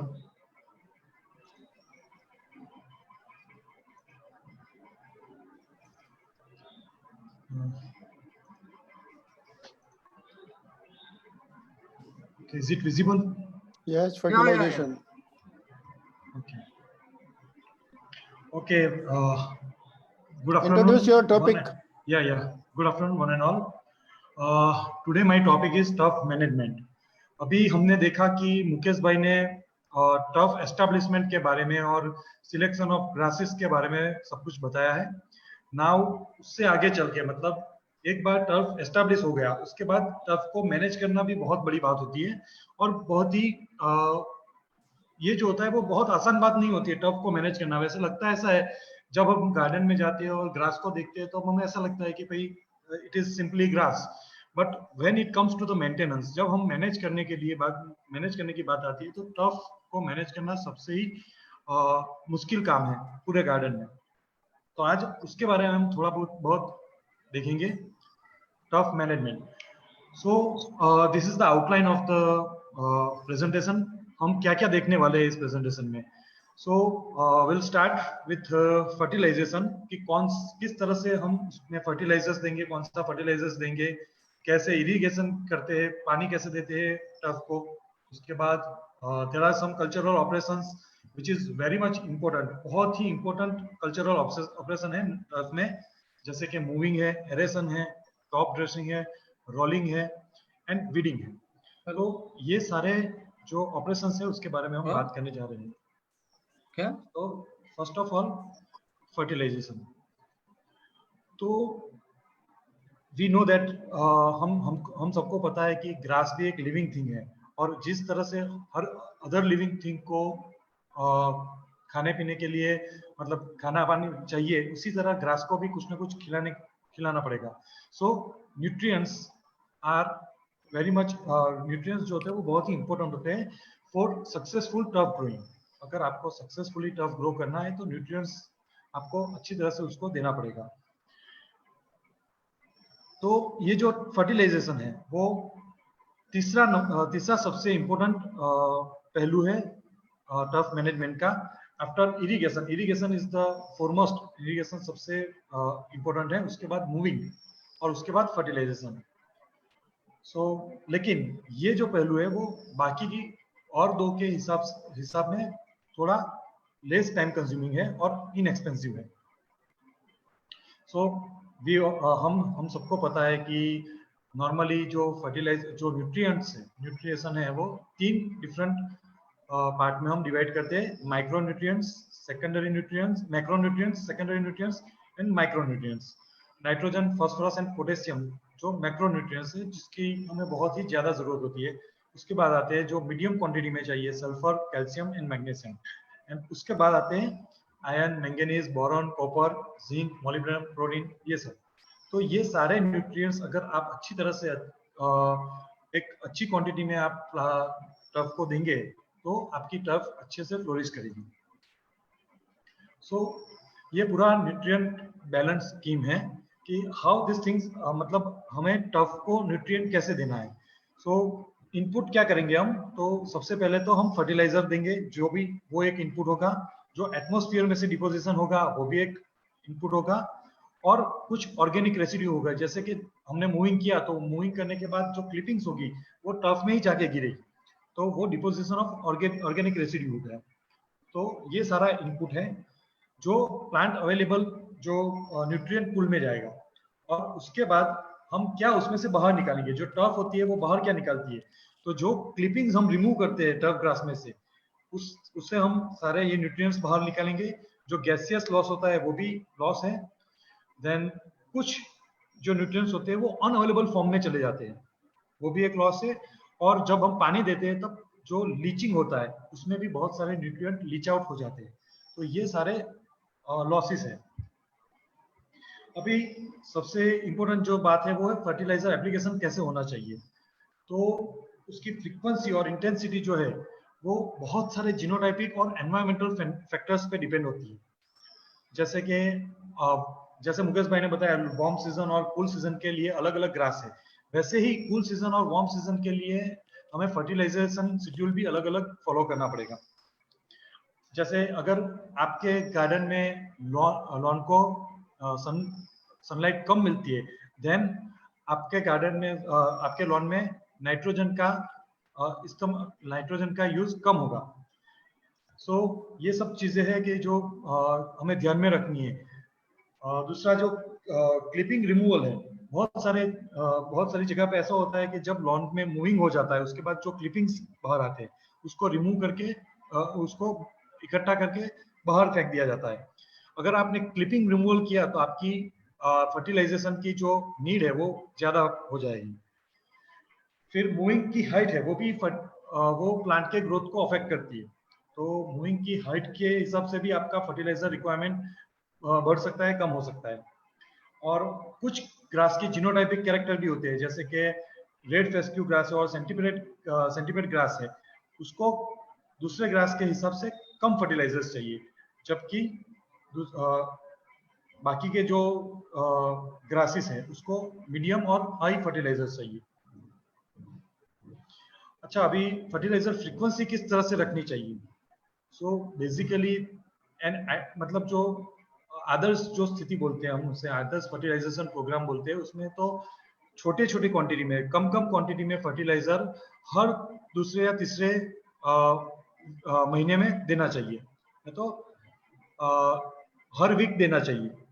लेकिन ये programme जो है वो possible नहीं है, हमें भी पता है, बिकॉज उसमें बहुत सारी बीच में मुश्किलें आ सकती है। तो हमें नॉर्मली क्या करना चाहिए कि हर 3-4 महीने में एक बार फर्टिलाइजेशन करना चाहिए, और उससे क्या होगा कि आपका फर्टिलाइजेशन का जो कॉस्ट है वो भी डाउन आएगा। अभी हम ऑन एन एवरेज बात करें, अगर हमें सेटिस्फैक्टरी ग्रोथ चाहिए, बहुत लग्जरियस ग्रोथ नहीं चाहिए टर्फ में, तो 2 times ईयर, मतलब कि साल में 2 बार हमें फर्टिलाइजर देना चाहिए। और ये जो फर्टिलाइजर का जो शेड्यूल है, वो जैसे जैसे हम स्लोली अवेलेबल फर्टिलाइजर हम अगर लॉन में देंगे तो आपका जो फ्रीक्वेंसी है वो भी बढ़ेगा, मतलब कम होगा। अगर स्लो रिलीज नाइट्रोजन देते हैं तो उसको वापस आपको देने में मतलब उसका फ्रीक्वेंसी बढ़ जाएगा। रेट, अभी फर्टिलाइजर रेट क्या होता है, वो हर एक लॉन और हर एक जगह के हिसाब से अलग अलग होता है, लेकिन फिर भी अगर हमें लश ग्रीन कलर जो है लॉन का वो मेंटेन रखना है तो रेगुलर एप्लीकेशन देने चाहिए फर्टिलाइजर्स की। और ये एक बहुत ही बेसिक सा बेसिक सा डोज है कि हमें 50 to 60 ग्राम पर स्क्वायर मीटर मिक्सचर देना चाहिए फर्टिलाइजर का, जिसमें 2 पार्ट, ये 60 ग्राम है, उसमें से 2 पार्ट मतलब 40 ग्राम कैल्शियम एमोनियम नाइट्रेट और 1 पार्ट जो है वो पोटेशियम सल्फेट का होना चाहिए। और ये जो फर्टिलाइजर है वो रेनी सीजन में या देना चाहिए या तो रेनी सीजन से थोड़ा पहले देना चाहिए। और दूसरा जो पार्ट है, मतलब हमने जब बात की 2 बार देना है साल में, तो दूसरा जो है वो ग्रोइंग सीजन है, जो अगर हम इंडिया की बात करें तो फरवरी मार्च से ग्रोइंग सीजन शुरू होता है आफ्टर विंटर, तो तब एक डोज देना चाहिए, तो आपका जो लॉन है वो अच्छी तरह से ग्रो होगा। अगर आपको बीच में कुछ सप्लीमेंट्री डोजेस देने हैं तो भी आप दे सकते हैं। और यूरिया का अगर आप घोल बना के उसको स्प्रे करें तो वो तुरंत ही आपके लॉन की क्वालिटी को मतलब बेहतर बना देता है। लेकिन वो भी ध्यान रखना है कि अगर आप बहुत सारा नाइट्रोजन अगर डालते रहेंगे लॉन में तो वो डिसीज और पेस्ट को मतलब इंक्रीज करता है, तो उसको भी ध्यान रखना चाहिए, इतना ज्यादा नहीं देना चाहिए कि डिसीज और पेस्ट आ जाए। अच्छा, टाइमिंग्स के बारे में बात करेंगे तो अगर आप अच्छे टाइमिंग मतलब प्रॉपर टाइमिंग पे फर्टिलाइजर देंगे तो वो प्लांट के काम में ज्यादा आएगा और उससे ग्रोथ अच्छा होगा। जैसे कि सिर्फ अगर आपको एक ही फर्टिलाइजर देना है पूरे साल में, तो वार्म सीजन में आपको वार्म सीजन के ग्रासेस जो होते हैं उसमें लेट स्प्रिंग में मतलब कि स्प्रिंग एंड होते होते देना चाहिए, क्योंकि उसके बाद रेनी सीजन आती है और उसका ग्रोथ बढ़ जाएगा। और कूल सीजन ग्रास में लेट समर में देना चाहिए, जबकि क्योंकि आफ्टर समर विंटर आएगा और उस टाइम पे ग्रोथ बढ़ेगा, और वही टाइम है जब ग्रास को सबसे ज्यादा फर्टिलाइजर चाहिए।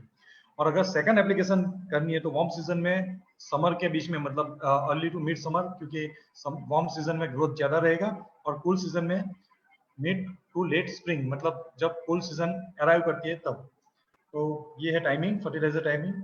अच्छा, एप्लीकेशन तो मोस्टली अभी तक तो जो अर्लियर अभी तक जो एप्लीकेशन होती है वो हैंड एप्लीकेशन, मतलब हम एक हैंड मोशन से पूरे फर्टिलाइजर पूरे लॉन में हम स्प्रिंकलर करते हैं। लेकिन अभी बहुत सारे इक्विपमेंट्स आ गए हैं जिससे हम फर्टिलाइजर को अच्छे सेम क्वांटिटी में पूरे एरिया में हम स्प्रिंकल कर सकें और उसको अप्लाई कर सकें। और अगर लिक्विड फर्टिलाइजर की बात करते हैं तो लिक्विड फर्टिलाइजर या तो सस्पेंडेड फर्टिलाइजर जो होते हैं, सॉल्युबल सस्पेंडेड फर्टिलाइजर, उसको स्प्रेयर के द्वारा हम दे सकते हैं। सो ये method of application of fertiliser. Now move to the irrigation. Irrigation में किस तरह से इरिगेशन, जैसे मैंने पहले बात की, irrigation is the most important, सबसे इम्पोर्टेंट पोर्शन है टर्फ मैनेजमेंट का, क्योंकि अगर टर्फ को अच्छी तरह से पानी मिलेगा तभी टर्फ अच्छी तरह से ग्रो हो पाएगा। और उसके साथ साथ और भी बहुत सारी चीजें ध्यान में रखनी है जो हम डिस्कस करेंगे अभी।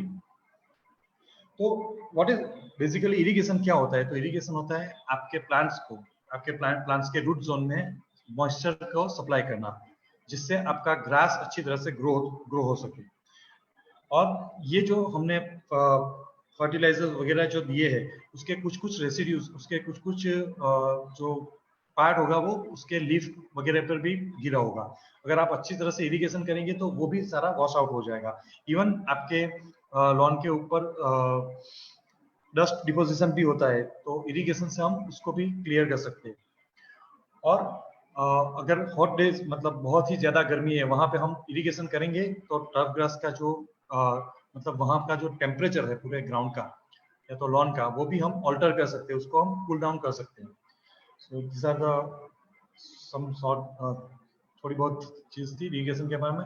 नाउ रिगार्डिंग फ्रीक्वेंसी, तो किस तरह से उसकी फ्रीक्वेंसी किस तरह से डिसाइड करनी चाहिए? तो सबसे जरूरी बात है, जब हम फ्रीक्वेंसी डिसाइड करते हैं तो आप कौन सी टाइप की सॉइल से डील कर रहे हैं। जैसे कि अगर आपके पास क्लेई सॉइल है तो आपकी फ्रीक्वेंसी जो है वो कम हो जाएगी, आपको बहुत दिनों के बाद वापस पानी देना पड़ेगा। जबकि लॉन्ग सॉइल होती है जो, या तो सैंडी सॉइल होती है, तो आपको उसमें फ्रीक्वेंटली इरिगेट करना पड़ेगा। तो और दूसरी जो बात है, फ्रीक्वेंसी कैसी रखनी चाहिए, तो हमें बहुत जल्दी मतलब डेली इरिगेशन नहीं करना है। बिकॉज अगर आप डेली इरिगेशन करेंगे, थोड़ा इरिगेशन करेंगे, तो आपका वाटर लॉस ज्यादा होगा। सो वो भी हमें ध्यान में रखना है। एक्सेस वाटरिंग भी हमें अवॉइड करना है, बिकॉज जब हम एक्सेस वाटरिंग, बहुत ज्यादा पानी दे देंगे, जैसे कि अगर मुकेश भाई ने भी अभी आगे बात की कि अगर हमने फ्लड इरिगेशन दे दिया तो वो आपका जो ग्राउंड का, मतलब जो लॉन का लेवल है, वो भी डिस्टर्ब हो सकता है उससे। और दूसरा कि अगर एक्सेस वाटर हमने दिया तो उससे वीड का प्रॉब्लम भी ज्यादा हो जाएगा, और वीड का प्रॉब्लम ज्यादा हुआ तो वीडिंग वगैरह की फ्रीक्वेंसी बढ़ जाएगी। तो एक्सेस इरिगेशन हमें अवॉइड करना चाहिए। अभी दूसरा जो सबसे इम्पोर्टेंट पोर्शन होता है कि कब, किस टाइम पे इरिगेशन करना चाहिए। सो बेसिकली अगर हम लॉन में इरिगेशन कर रहे हैं तो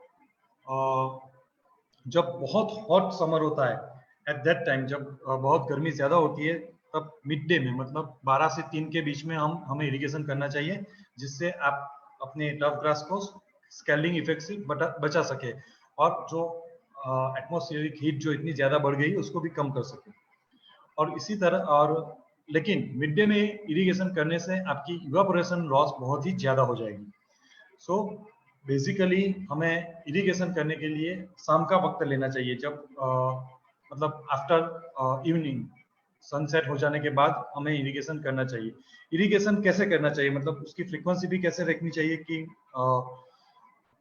हमें एक साथ ज्यादा पानी देना है, मतलब डीप इरिगेशन करना है, ना कि सैलो इरिगेशन। सैलो इरिगेशन करने से आपको बार बार पानी देना पड़ेगा और रूट ग्रोथ जो है वो शैलो ही रह जाएगी। जबकि आप डीप इरिगेशन करेंगे, मतलब एक साथ बहुत सारा पानी देंगे, ऑलमोस्ट 100 mm तक, या नॉट 100 mm, उससे ज्यादा, थोड़ा 100 to 150 mm तक अगर हम पानी देंगे, इरिगेशन करेंगे, तो आपके लॉन की जो रूट है, रूट का ग्रोथ बहुत ही अच्छी तरह से, मतलब डीप रूटेड होगा, और रूट जितना भी अच्छा ग्रो होगा उतना ही अच्छी क्वालिटी की आपकी लॉन होगी। फिर कौन कौन से इरिगेशन सिस्टम का यूज होता है, so basically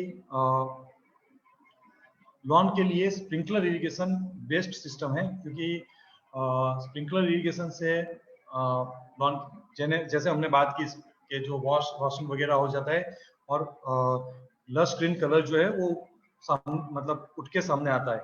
so sprinkler irrigation is the best system for irrigation in turf. लेकिन और भी बहुत सारी सिस्टम्स है, मतलब सब सरफेस इरिगेशन भी होता है, सी अबाउट दिस।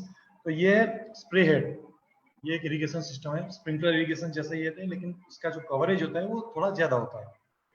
ये जो रोटेटिंग पॉपअप स्प्रिंकलर जो बोलते हैं, ये नॉर्मली सभी जगह पे गार्डन में यही स्प्रिंकलर सिस्टम यूज होती है।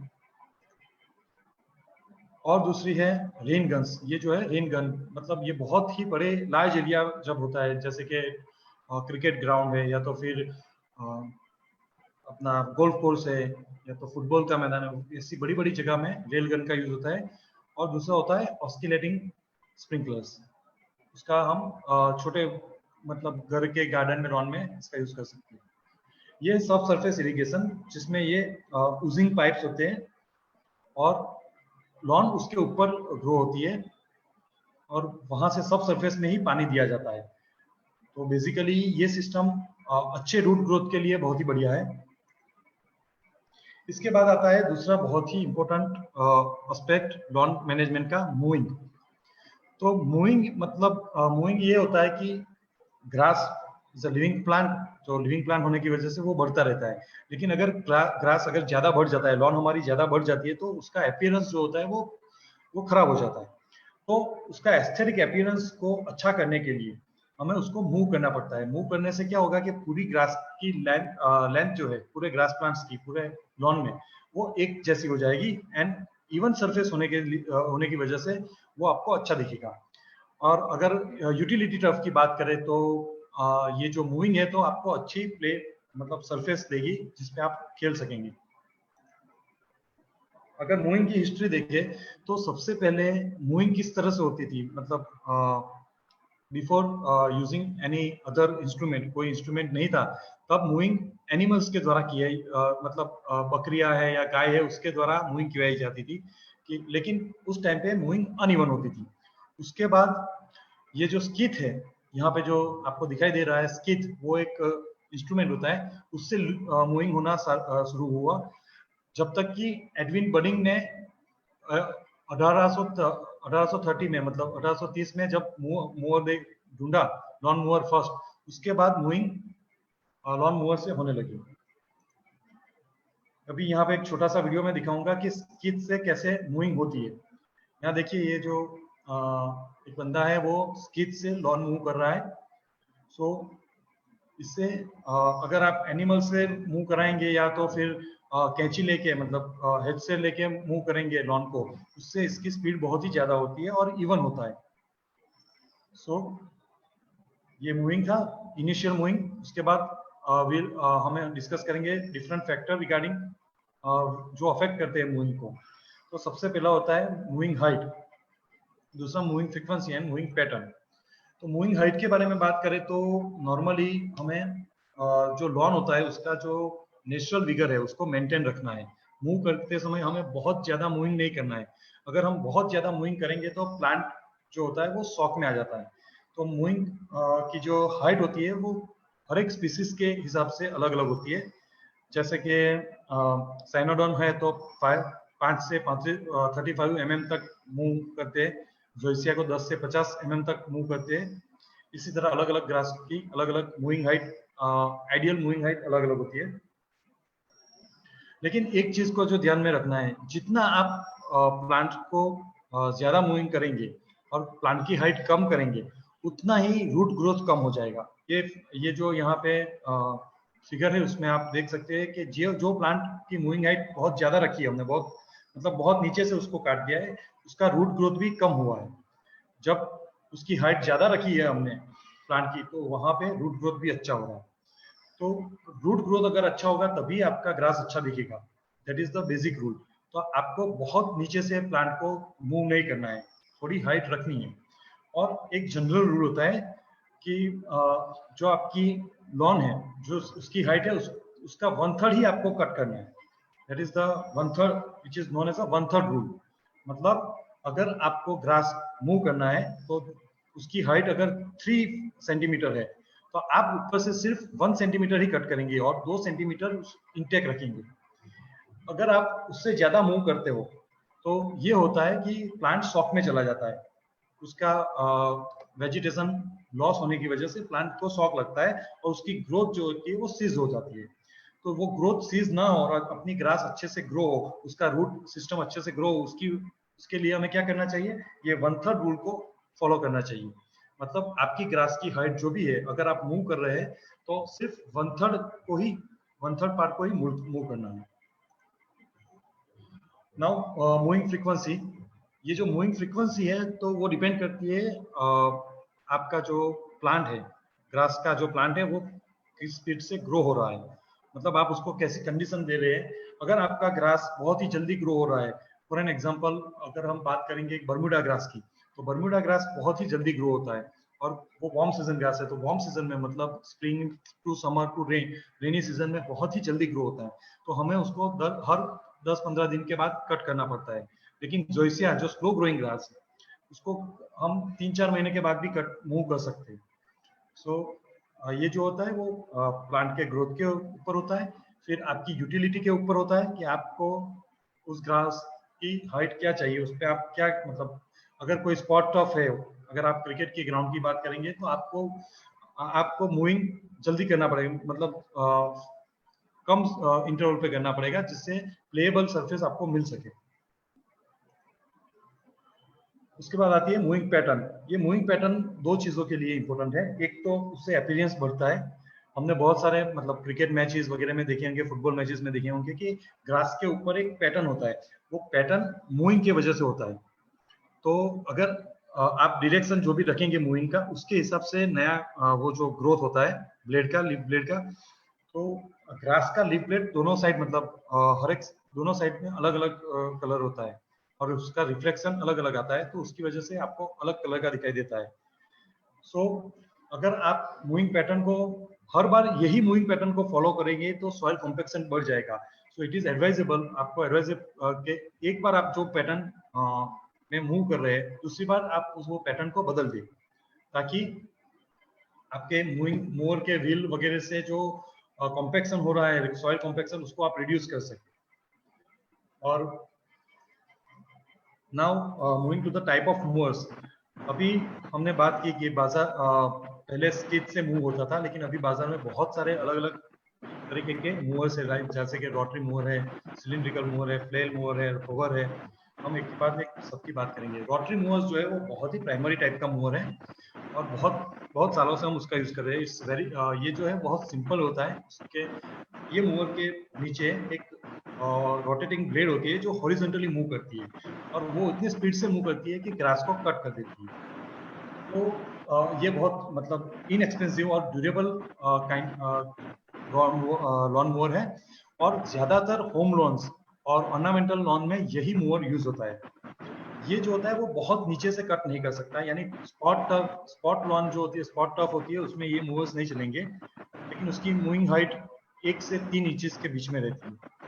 हाँ, एक जो प्रॉब्लम है इसका कि इसकी ब्लेड जो है उसको टाइम टाइम पे हमें शार्पन करता रहना पड़ेगा। तो ये फोटोग्राफ है रोटरी मूवर का, ये इसके डिफरेंट पार्ट्स है रोटरी मूवर के। बेसिकली जो कटिंग पार्ट है जो मूव करता है, लॉन को कट करता है, ये जो ब्लेड यहाँ पे दिखाई दे रहा है वो बहुत ही जल्दी से घूमता है और वो ही आपकी जो टॉप होती है उसको कट करता है। ये राइड ऑन मूवर है जिसके ऊपर बैठ के आप लॉन मूव कर सकते हैं। ये ट्रैक्टर माउंटेड रोटरी मूवर है जो बहुत बड़ा है, बड़े एरिया के लिए। फिर आता है रील मूवर्स। रील मूवर्स जो होता है वो बहुत शार्प कट करता है और बहुत ही प्रिसाइज कट होता है उसका।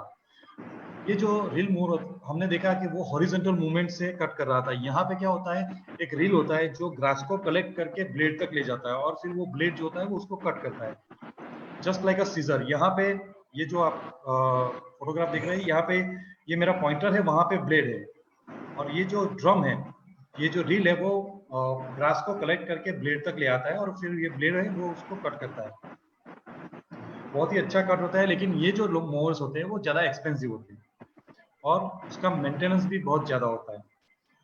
और यहाँ पे अगर हमारा रोटरी मोवर है उसमें आप बहुत ही आसानी से मूविंग हाइट सेट कर सकते हैं, लेकिन इसमें मूविंग हाइट सेट करना थोड़ा डिफिकल्ट रहता है। तो ये तो पुश लॉन मोवर है, मतलब इसको आपको खुद से पुश करना पड़ेगा, लेकिन और उसमें बहुत ज्यादा मतलब एफर्ट लगते हैं। लेकिन ये जो है वो मतलब मोटर्स वाले हैं जिसमें आप एफर्ट कम लगते हैं और जल्दी से ग्रास कट होता है। तो ये है रील मूवर्स अलग अलग, जिसको बोलते हैं गैंग मूवर्स। यानी अगर आपके पास बहुत, जैसे कि गोल्फ कोर्स है, बहुत बड़ा एरिया है, तो अगर आप ऐसे सिंगल मूवर से मूव करेंगे तो बहुत दिन लग जाएंगे पूरा मतलब गोल्फ कोर्स मूव करने में।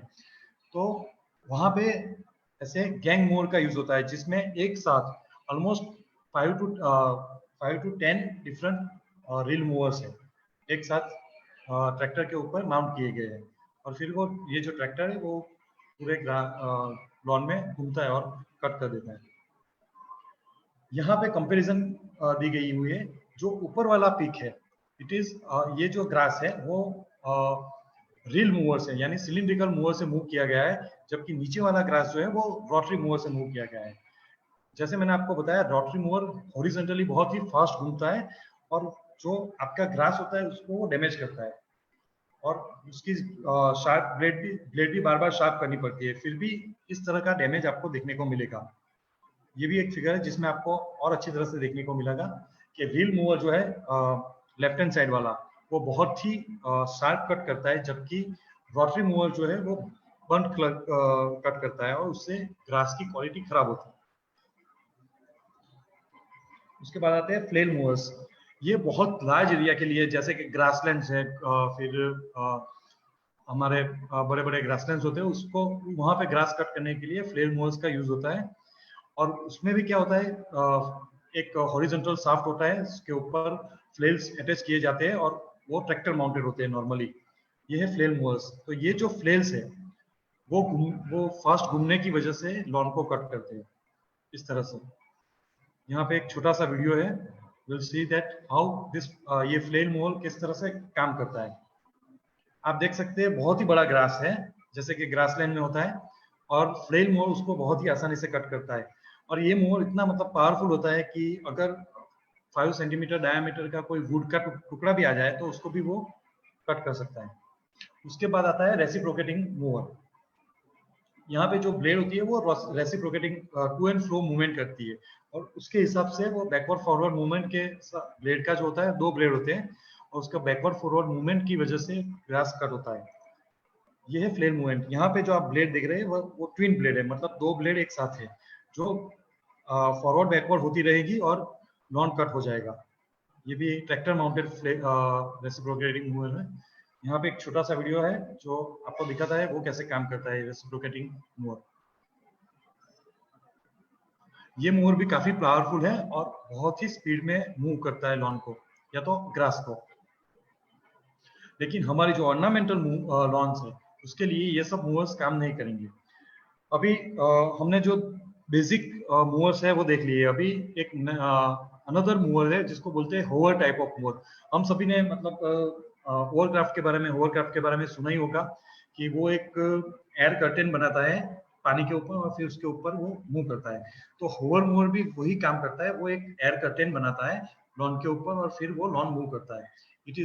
वो बहुत ही लाइट वेट होता है कैरी करने में, और एक छोटा बच्चा भी इससे आपकी लॉन मूव कर सकता है।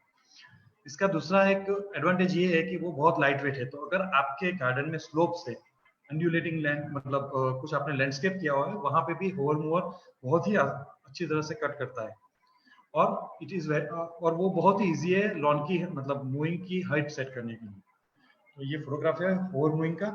ये जो नीचे का एरिया है उसमें जैसे कि हमने देखा रोटरी मूवर में वैसे ही ब्लेड आती है, यहाँ पे दिख रही है, और वो जो ब्लेड होती है वो लॉन को मूव करती है। यहाँ ये इस फोटोग्राफ में दिखाया गया है कि किस तरह से ये स्लोप के ऊपर भी काम करता है। लाइट वेट होने की वजह से ये पॉसिबल होता है। यहाँ पे भी एक छोटा सा वीडियो है जो दिखाता है कि होवर मूवर वर्क कैसे करता है। सो आप देखिए कि ये जो अंदर जो है वो फैन है, वो फैन घूमने की वजह से ये ऊपर का जो है वहां से एयर अंदर आती है और वो जो फैन के पास जाती है और फैन वो एयर को चारों ओर और नीचे की ओर ज्यादा फेंकता है और वो बहुत ही जोर से घूमने की वजह से फोर्स मतलब एक फोर्स प्रोड्यूस होता है जिससे पूरा मूवर ऊपर उठ जाएगा। अभी उसकी बॉडी जो है वो बहुत ही लाइट वेट होने की वजह से बहुत आसानी रहेगी उसको, और फिर ये जो ब्लेड है वो घूमती रहेगी और लॉन को कट करती रहेगी। तो इससे क्या होगा कि आपका पूरा मतलब पूरा लॉन जो है वो एक ही हाइट पे आराम से कट होगा। जैसे आप देख रहे हैं वीडियो में कि आप उसको एज तक भी बहुत आसानी से ले जा रहे हैं और यहाँ पे स्लोप पे भी बहुत इजीली मूव होता है। इवन ऑन एजेस, अगर आप एजेस के पास भी जाएंगे मतलब किनार के पास, वहां पे भी लॉन मोवर अच्छे से ग्रो करेगा and it is very light weight, so आप इजीली उसको कैरी करके रख सकते हैं। सो ये था होवर मूवर। उसके बाद सबसे लेटेस्ट जो है वो है रोबोटिक मूवर। मतलब अभी यहाँ पे आर्टिफिशियल इंटेलिजेंस का यूज होता है लॉन मूव करने के लिए। ये भी बेसिकली तो रोटरी मूवर ही है, छोटा सा, लेकिन यहाँ पे हमने इसके साथ आर्टिफिशियल इंटेलिजेंस को मर्ज कर दिया है। तो ये मूवर जो होते हैं वो थोड़े महंगे होते हैं, लेकिन वो अपना काम खुद मतलब अपने आप कर लेते हैं। इसके लिए भी एक वीडियो है, मैं आपको दिखाना चाहता हूँ कि हाउ ये कैसे काम करते हैं। ये जीपीएस थ्रू भी काम कर सकते हैं, और अगर आप इस तरह की आप बाउंड्री बना दे अपने लॉन में तो वो उसके बाहर नहीं जाएंगे। ये बहुत सारे उसमें फीचर्स होते हैं, जैसे कि अगर ये एक ही हाइट यूनिफॉर्म हाइट पे मूव करेगा और अगर बीच में कोई ऑब्स्टेकल्स आ जाता है तो उसके सेंसर होने की वजह से वो वहां से मुड़ जाता है। ये रिचार्जेबल मतलब हमारी मोबाइल की जैसे ही रिचार्जेबल बैटरी पर काम करता है, और जैसे ही बैटरी लो होती है तो वो खुद ब खुद अपने चार्जिंग स्टेशन में आ जाएगा। मैंने जैसे बताया आपको कि आर्टिफिशियल इंटेलिजेंस का इसमें यूज किया गया है, तो बैटरी लो होने पर खुद ही अपने चार्जिंग स्टेशन पे आ जाता है। अगर इसमें रेन सेंसर भी होते हैं, जिससे अगर आप बारिश वगैरह हो तब भी वो अपने चार्जिंग स्टेशन पे आ जाएगा। दूसरा, वो देखिए आप बहुत ही एज पे मतलब जितना लॉन का एरिया है वहां पे ही कट करेगा, ये उसका चार्जिंग स्टेशन है और वो चार्जिंग अपने आप चार्जिंग स्टेशन पे पहुंच जाता है। अगर किसी ऑब्स्टिकल्स के पास आ गया तो इसकी तरह ये मुड़ जाएगा, जैसे हमारी टॉय कार्स घूमती रहती है उसी तरह। हार्दिक थोड़ा आपका स्पीड बढ़ा दीजिए। हाँ, तो ये था रोबोटिक मूवर। नाउ मूविंग के साथ ही जो दूसरा इंपॉर्टेंट एस्पेक्ट होता है वो होता है क्लिपिंग रिमूवल। जैसे हमने बात की, क्लिपिंग जो होती है वो बेसिकली होम गार्डन के लिए क्लिपिंग्स को अंदर ही रखना चाहिए, मतलब लॉन में ही रखना चाहिए, ताकि वो आपका जो फर्टिलाइजर रिक्वायरमेंट है वो कम कर सके।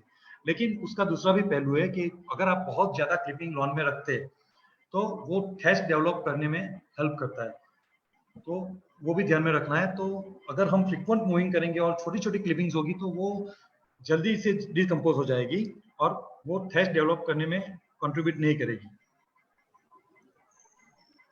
उसके बाद आता है एरेसन। जब हमने बात की मूविंग के बाद बहुत ही इंपॉर्टेंट जो होता है वो एरेसन है।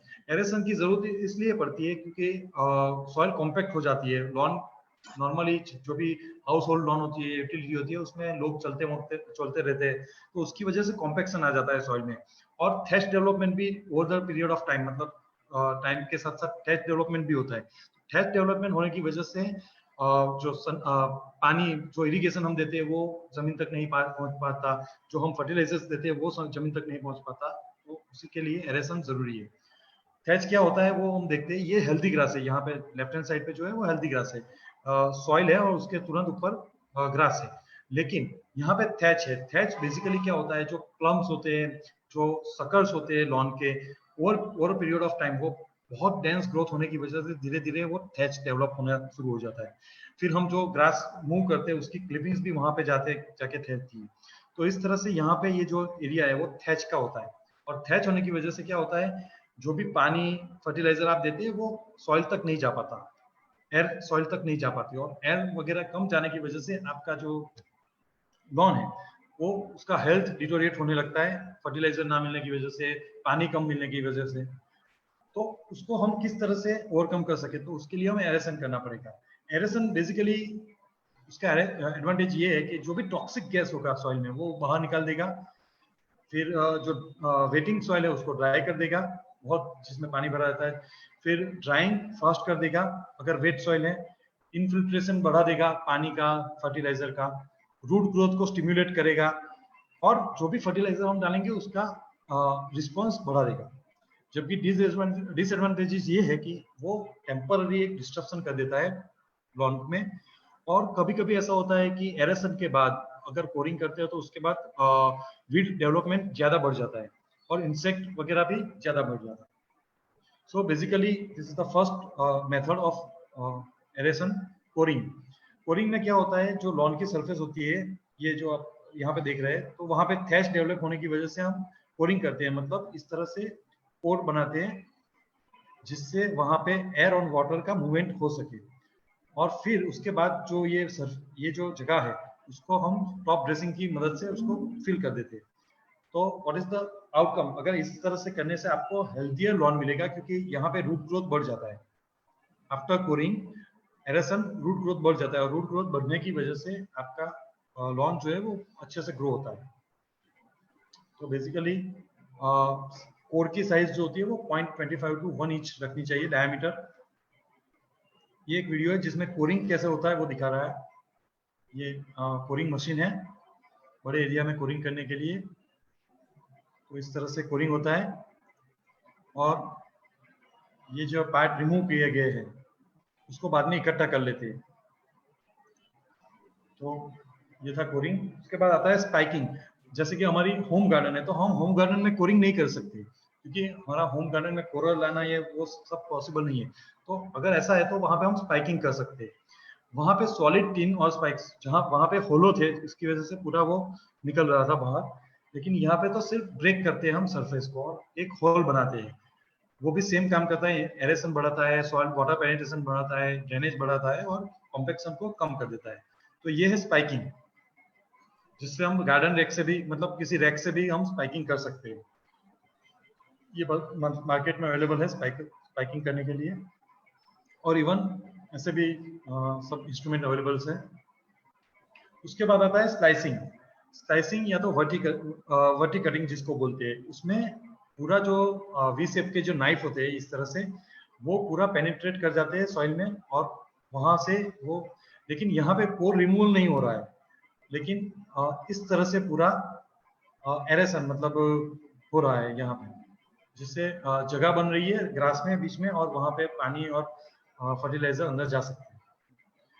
और जब छोटी सी जगह होती है तब हम अपने गार्डन रैक से भी ये डीथैचिंग कर सकते हैं, जिससे एरेशन बढ़ेगा। ये डीथैचिंग कर रहा है गार्डन रैक से, जिससे ये थैच रिमूवल हो रहा है। यहाँ थैच रिमूवल करने के बाद भी हम ये कर सकते हैं। Now top dressing. अगर हमने एक बार एरेशन कर लिया, उसके बाद टॉप हमने जब कोरिंग देखा, तो कोरिंग करने के बाद जो गड्ढे पड़ जाते हैं, या तो स्पाइकिंग करने के बाद जो गड्ढे पड़ जाते हैं, तो उसमें हम टॉप ड्रेसिंग करना चाहिए। टॉप ड्रेसिंग और कुछ नहीं है, हम अप्लाई कर रहे हैं दूसरी सॉइल ओवर द सरफेस, मतलब सरफेस के ऊपर से एक थिन लेयर सॉइल का हम अप्लाई कर रहे हैं। तो जब एस्टेब्लिशमेंट के वक्त हम टॉप ड्रेसिंग करेंगे तो वो उसको स्टेबलाइज, प्लांट मटेरियल को स्टेबलाइज करने में हेल्प करेगा, और एस्टेब्लिश लॉन पे वो थैच कंट्रोल करेगा, प्लेइंग सरफेस होती है तो उसको स्मूथ करेगा, इंजरी जो होती है ये कोरिंग की वजह से उसको रिकवर करेगा, और जो मीडिया है आपका, अगर आपकी बहुत हैवी सॉइल है तो आप उसमें सैंड डाल के उसकी कैरेक्टर्स जो उसको ऑल्टर कर सकते हैं। तो ये है टॉप ड्रेसिंग। टॉप ड्रेसिंग में किस तरह की सॉइल होनी चाहिए, तो जो सॉइल हम टॉप ड्रेसिंग में यूज कर रहे हैं, जो मटेरियल यूज कर रहे हैं, वो आपकी जो सॉइल है एग्जिस्टिंग उससे बहुत ही मेल खाती होनी चाहिए, उससे बहुत एडवर्स नहीं होनी चाहिए। उसके बाद ये जो टॉप ड्रेसिंग सॉइल है उसमें बहुत सारा ऑर्गेनिक मैटर नहीं होना चाहिए, क्योंकि अगर बहुत ज्यादा ऑर्गेनिक मैटर होगा तो वो आपका जो ग्रोथ, टर्फ ग्रास का ग्रोथ है वो सप्रेस हो जाएगा। ये जो टॉप ड्रेसिंग है उसका एक ऑब्जेक्टिव ये भी है कि आप जो ऑर्गेनिक मटेरियल है उसको आप सप्रेस करें, मतलब कम कर दें। टॉप ड्रेसिंग वापस आपकी सॉइल प्रोफाइल को अच्छा करने के लिए, ऑल्टर करने के लिए भी काम करते हैं, और नॉर्मली 5 से 10 mm मतलब कि 1 सेंटीमीटर तक की हम सॉइल ऊपर डालते हैं, मतलब टफ के ऊपर टॉप ड्रेसिंग के अंदर। तो ये पूरा बहुत एक वीडियो है जिसमें पूरा ऑपरेशन दिखाया गया है कि कैसे होता है। कोरिंग तो हमने देखा है, एक बार कोरिंग हो जाने के बाद ये कोर रिमूवल हो जाते हैं बाय कोर हार्वेस्टर इस तरह से, और कोर हार्वेस्ट हो जाने के बाद इस तरह से टॉप ड्रेसिंग होता है। आप देख रहे हैं यहाँ पे जो सॉइल है, सैंड है, उसको यहाँ पे टॉप ड्रेस किया जा रहा है, ऊपर छिटका जा रहा है, और इस तरह से सैंड भी हम टॉप ड्रेस कर सकते हैं। तो ये टॉप ड्रेसिंग करने के लिए इंस्ट्रूमेंट होते हैं, उसके बाद उसको ब्रश किया जाता है ताकि जो भी मटेरियल हमने डाला है वो जो कोर्स है उसमें जाके सेटल हो जाए। और फिर दूसरी बार, तो ये था टॉप ड्रेसिंग। टॉप ड्रेसिंग के बाद दूसरा होता है रोलिंग। तो रोलिंग जो सरफेस के ऊपर छोटे छोटे डिस्ट्रप्शन होते हैं उसको करेक्ट करने के लिए बहुत ही इंपॉर्टेंट प्रैक्टिस है। और रोलिंग, बिफोर प्लांटिंग रोलिंग करने से हमें अच्छी स्मूथ सरफेस मिल जाती है प्लांटिंग करने के लिए। और आफ्टर प्लांटिंग करने के लिए हम ये इंश्योर कर लेते हैं कि भाई अभी जो भी हमने प्लांटिंग किया है वो और सॉइल के बीच में कॉन्टेक्ट अच्छा होगा। नॉर्मली जो रोलिंग होता है वो हर एक गेम, मतलब अगर यूटिलिटी स्पॉट टफ है तो हर एक गेम के बाद रोलिंग किया जाता है, और वो आपकी जो सरफेस है उसको अच्छा कर देता है। टॉप ड्रेसिंग के बाद भी रोलिंग किया जाता है ताकि आपने जो भी टॉप ड्रेस किया है, जो भी सॉइल, वो अच्छी तरह से स्प्रेड हो जाए। लेकिन जब आपकी सॉइल वेट हो, जब आपने पानी दिया हो, तब रोलिंग नहीं करना चाहिए। अदरवाइज रोलिंग से जो भी वेट होता है, रोलिंग के वेट की वजह से आपकी जो सॉइल है वो ज्यादा कॉम्पैक्ट हो जाएगी। तो ऐसे ड्रम रोलर्स आते हैं जिसका वेट आप एडजस्ट कर सकते हैं। यहाँ पे होल दिया गया है, उसमें आप लिक्विड पर पानी भर के उसका वेट एडजस्ट कर सकते हैं। ये ट्रैक्टर माउंटेड मोवर है, और ये वाइब्रेटिंग रोलर है जो अभी लेटेस्ट है। अभी तो रेनी सीजन में सारे लगते हैं, आप कुछ भी ले जाओ सब लग जाएगा। जैसे नाउ दूसरा वीड मैनेजमेंट, ये भी बहुत ही इंपॉर्टेंट टॉपिक है, क्योंकि ग्रास, हम जानते हैं कि ग्रास एक खुद ही एक वीड जैसा है। तो और दूसरे उसमें इन्वेजन भी बहुत ज्यादा होते हैं, अलग अलग तरीके के ग्रास बार बार उसमें ग्रो हो जाते हैं। सो वीड मैनेजमेंट, ये क्रैप ग्रास है।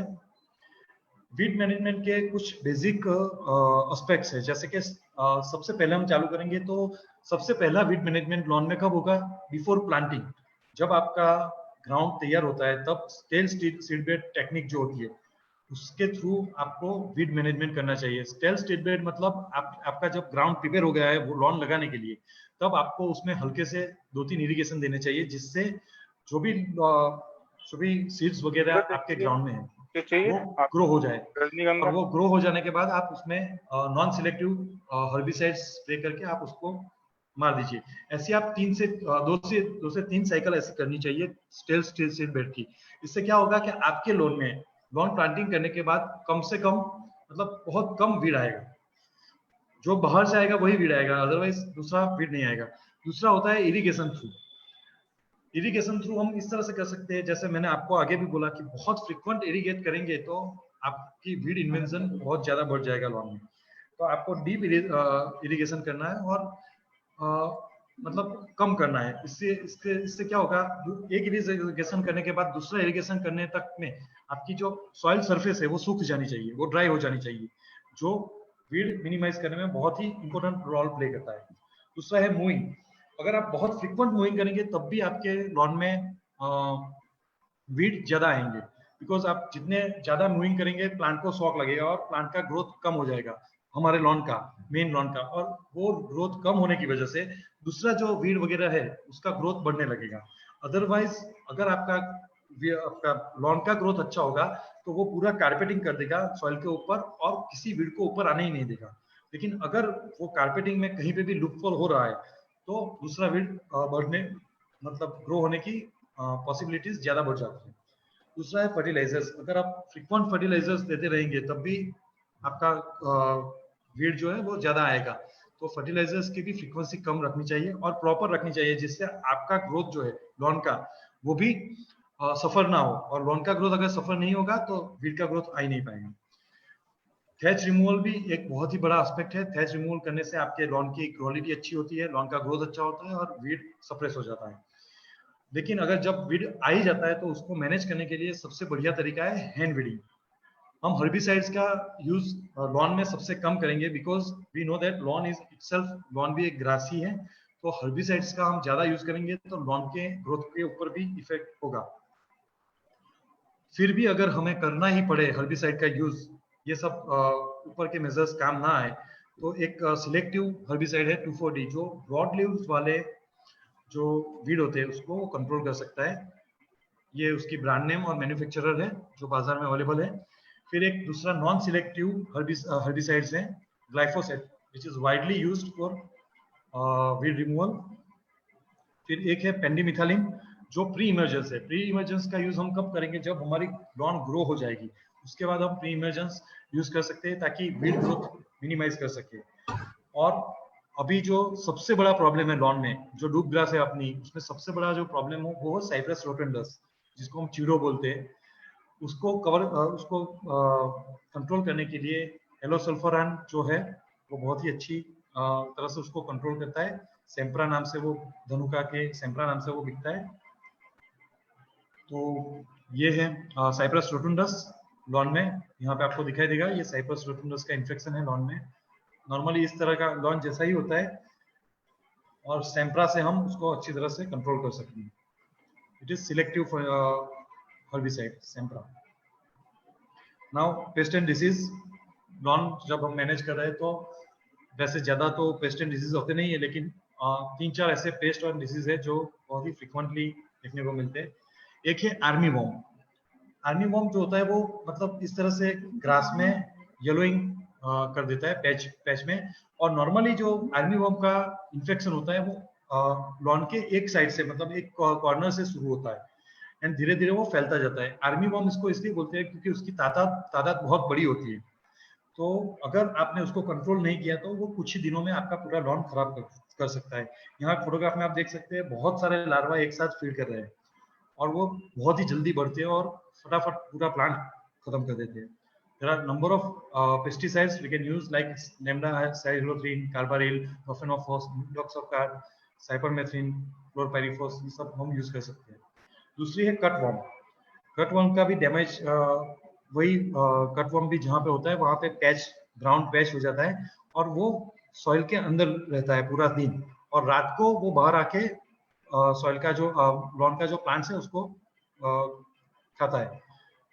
तो ये भी स्पॉट करना बहुत ही डिफिकल्ट है बिकॉज ऑफ इट्स जो रात को बाहर निकलता है। लेकिन फिर भी अगर आप अपने लॉन में इस तरह से गड्ढा देखें तो वो एक निशानी है कटवर्म की, तो आपको पता चल जाएगा। उसके लिए भी आप जो कटवर्म के एडल्ट है उसको कैच करने के लिए हम फेरोमोन ट्रैप यूज कर सकते हैं, जिससे उसमें उसको मिनिमम हम कर सकते हैं उसकी पॉपुलेशन। पिनोसाइड, लैम्ब्डा-साइहलोथ्रिन, डेल्टामेथिल का यूज कर सकते हैं। फिर तीसरा जो इम्पोर्टेंट पेस्ट है वो white grub. White grub normally जो लॉन होती है उसके नीचे रहता है, लेकिन ऊपर आपको ये सब देखने को, ऐसा डैमेज देखने को मिलेगा जिसमें आपकी लैंड जो मतलब ग्रास की जो मीडिया है वो सॉइल है वो अनड्यूरेटिंग हो जाएगी। लेकिन वो फिर भी आपको वहां पे दिखेगा नहीं। अगर आपको व्हाइट ग्रब देखना है तो आपको वो लॉन को थोड़ा हल्के से उठाना पड़ेगा। जब आप इस तरह से लॉन को उठाएंगे तो आपको वहां पे व्हाइट ग्रब की पॉपुलेशन देखने को मिलेगी। तो कार्बारिल है, सैंट्रिनिप्रोल है, बैसिलस थुरिनजेंसिस है, उससे हम व्हाइट ग्रब कंट्रोल कर सकते हैं। अगर ये सब इंसेक्ट को हमें मॉनिटर करना है उसको देखे बिना, तो जब आपके लॉन में बर्ड्स ज्यादा आने लगे, बहुत सारे बर्ड्स आके बैठने लगे, तब आपको समझ जाना चाहिए कि आपके लॉन में कुछ इन्फेक्शन लगा हुआ है किसी भी इंसेक्ट का, क्योंकि बर्ड्स वहां पे ये जो लार्वाज होते हैं उसको खाने के लिए आता है, चाहे वो व्हाइट ग्रब हो, चाहे वो कटवर्म हो, या तो आर्मी वर्म हो। तो अगर आपके लॉन में बहुत ज्यादा बर्ड विजिट कर रहे हैं तो मतलब आपके लॉन में कुछ इन्फेक्शन हुआ है और आपको उसको टेक केयर करना चाहिए। अच्छा, व्हाइट ग्रब के लिए जब आप ये पेस्टिसाइड्स का यूज करें तो उसके बाद तुरंत ही इरिगेशन दे दीजिए, क्योंकि इसका जो लार्वा होता है वो सॉइल में होता है। तो इरिगेशन करने से क्या होता है कि आपकी जो पेस्टिसाइड है वो सॉइल के अंदर जाएगी और उसके कांटेक्ट में आके उसको किल कर देगी।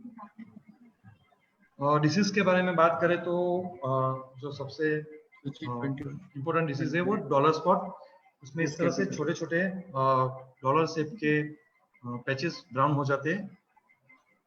फिर एक होता है ब्राउन पैच, जिसमें बहुत बड़ा पैच ब्राउन होने लगता है।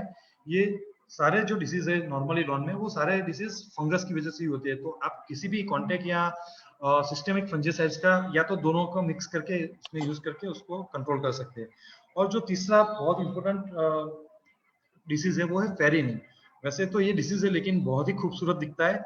आप यहाँ पे देख सकते हैं कि ये लॉन में पूरा मतलब राउंड हो रखा है। ये राउंड 1 फीट से लेके 10-15 फीट का डायमीटर भी हो सकता है। यहाँ पे जब इनिशियल स्टेज में जो आपकी लॉन से उसका कलर थोड़ा डार्क हो जाता है और ग्रोथ बढ़ने लगता है उस जगह पे जहाँ पे फेरिंग्स होती है, और फिर बाद में वो सूख के इस तरह से ब्राउन हो जाता है।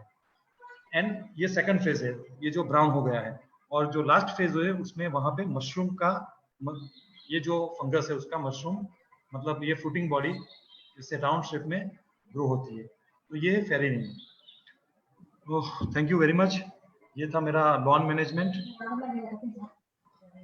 Thank you very much doctor Shah साहब for giving adding valuable information. जो स्मॉल टिप्स दी आपने बहुत ही लाभदायक है सभी पार्टिसिपेंट्स के लिए। Thank you to both of you speakers. लेकिन कुछ क्वेश्चंस आए हुए हैं। Brahma sir, shall I share the questions? Yes Dr. Shah, there is one question on requirement of water. So what is the requirement of water per unit? So per square feet or per square meter requirement of water क्या है for lawn? For lawn water requirement के लिए तो it depends on season and all। लेकिन अगर हम generalise भी करें तो ये जो इरिगेशन है वो once a week हमें देना चाहिए 10 to 15 mm का। 10 to 15 mm डेप्थ तक हमें वाटर देना चाहिए पर वीक। ओके। पर स्क्वायर मीटर कितना लगेगा, ऐसा डॉक्टर मिस्टर श्याम का क्वेश्चन था आपको कि 1 स्क्वायर मीटर में या 1 स्क्वायर फीट में कितना चाहिए वाटर का रिक्वायरमेंट? वो बाद में रिप्लाई कर देंगे उनको क्वेश्चन पास ऑन कर दो। क्वेश्चन पास ऑन कर दो और रिप्लाई दे देंगे एग्जैक्टली। ठीक है। No doctor Mukesh, there was one question regarding from nursery. Doctor Mukesh, you are hearing me? Yes yes. जो भी अभी 2 तरह की लॉन लग रही है, जो एक नर्सरी के ओनर जो है वो लगाते हैं फॉर सेलिंग पर्पस, ठीक है, और दूसरे जो लगाते हैं वो लैंडस्केपर्स लगाते हैं। अभी लैंडस्केपर जो लगाते हैं वो लॉन तो परमानेंटली वहीं पे रहती है, लेकिन जो सेलिंग प्रोस्पेक्टिव लगाया जाता है तो उस तरह से उसका प्लांटिंग मेथड इकोनॉमिकल इसमें किस तरह से होना चाहिए और उसका कौन से वैरायटी का साइकिल ज्यादा आता है, दैट इज द क्वेश्चन। तो can you guide us on this in this regards? अगर हम कॉमर्शियल स्किल पे नर्सरी की बात करें ना, तो नर्सरी में जनरली जो नर्सरी मैन लगाते हैं, एक तो वो जोइशिया लगाते हैं, ठीक है, वो जोइशिया है जनरली होम लैंडस्केप के लिए लगाते हैं, और उसके 2 बाई 1 के उसमें स्क्वायर होते हैं, उसमें वो पूरा उसको वो जनरली बेचते हैं। तो अगर हम जोइशिया की बात करें तो जोइशिया में क्या ये जो पूरा नर्सरी का बिजनेस है वो लॉट वाइज होता है। आप एक एरिया में डेवलप करो और उसमें से डेवलप हो जाने के बाद दूसरी साइड भी नर्सरी स्टार्ट करो, तो वो रोटेशनल है। एक में स्टार्ट करो, दूसरे में से हार्वेस्टिंग करो, ऐसे ही चलता है। और उसी में से आपको उसके जो स्प्रिग्स है, मतलब जो नर्सरी को वो बंचेस वो ब्लॉक निकालते हैं, तो उसमें से कुछ जो भी रह जाता है उसी को फिर इरिगेट करते हैं, उसी में दूसरा लगा देते हैं और उसी को फिर डेवलप करके लगाते हैं ये लोग। उसके लिए स्पेशल अलग से प्लांटेशन नहीं करते हैं जनरली। पटेल जी अपना मेल आईडी शेयर कर दो व्यूवर से, तो वो आपको क्वेश्चन राइटिंग में पूछ लेंगे और उनको जवाब दे देना। ओके। और साजी भी बाद में जब उनका नंबर आता है वो भी शेयर कर लेंगे अपना जो मेल आईडी है। मेल आईडी लिख करके ऐसे दिखा दीजिए, आ जाएगा। सर मैंने वो इजी रहेगा क्योंकि क्वेश्चन काफी हैं। वैसे मैंने तो चैट में जितना भी दे सका मैंने दिए हैं, मैंने काफी। गुड, लेकिन फिर भी थोड़ा सा दिखा दीजिए उनको Okay. यदि कोई Okay. लेना चाहे तो अपना मेल आईडी शेयर कर लीजिए दोनों स्पीकर। डॉक्टर शाह आप भी आपके ईमेल आईडी में शेयर कर लीजिए please. Yes yes yes. Sir दोनों स्पीकर ने बहुत बढ़िया तरीके से इन लॉन मैनेजमेंट के ऊपर सबको अपन को गाइडेंस दिया है। तो इन ब्रीफ आई रिक्वेस्ट कि इसके ऊपर एक डॉक्टर ब्रह्मा सिंह सर एक स्मॉल नोट दे दे, और then I request doctor Brahma Singh sir के बाद कि डॉक्टर मिस्टर मुकुल त्यागी जो साहब है हमारे आईएनए के secretary, he will give vote of thanks. तो over to you Brahma sir. Thank you, Sachin ji. Both the speakers, Patel Saab and Sahaji from the same university, they have enlightened us about the LAN. I should say ABCD of LAN. They have taught us from the very beginning what are the grasses, how they are to be grown, how they are to be selected, what should be the site, how much water is to be given, how much fertilizer is to be given, how they are to be managed. The complete one, they have given it, and what is happening in the world, how the machinery is being used, what are the machineries, whether it is a robotic or what not.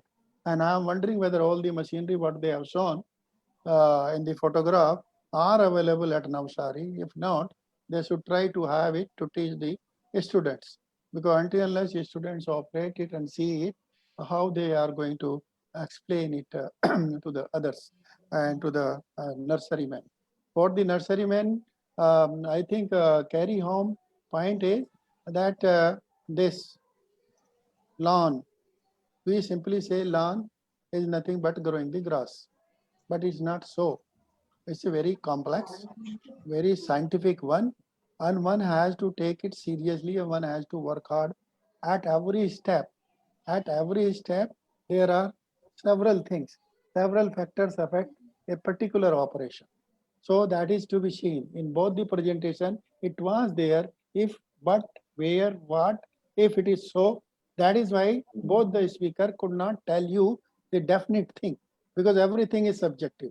Until unless your conditions are known, then only the expert can tell you to do this. But this was a webinar, so it's all presumptive.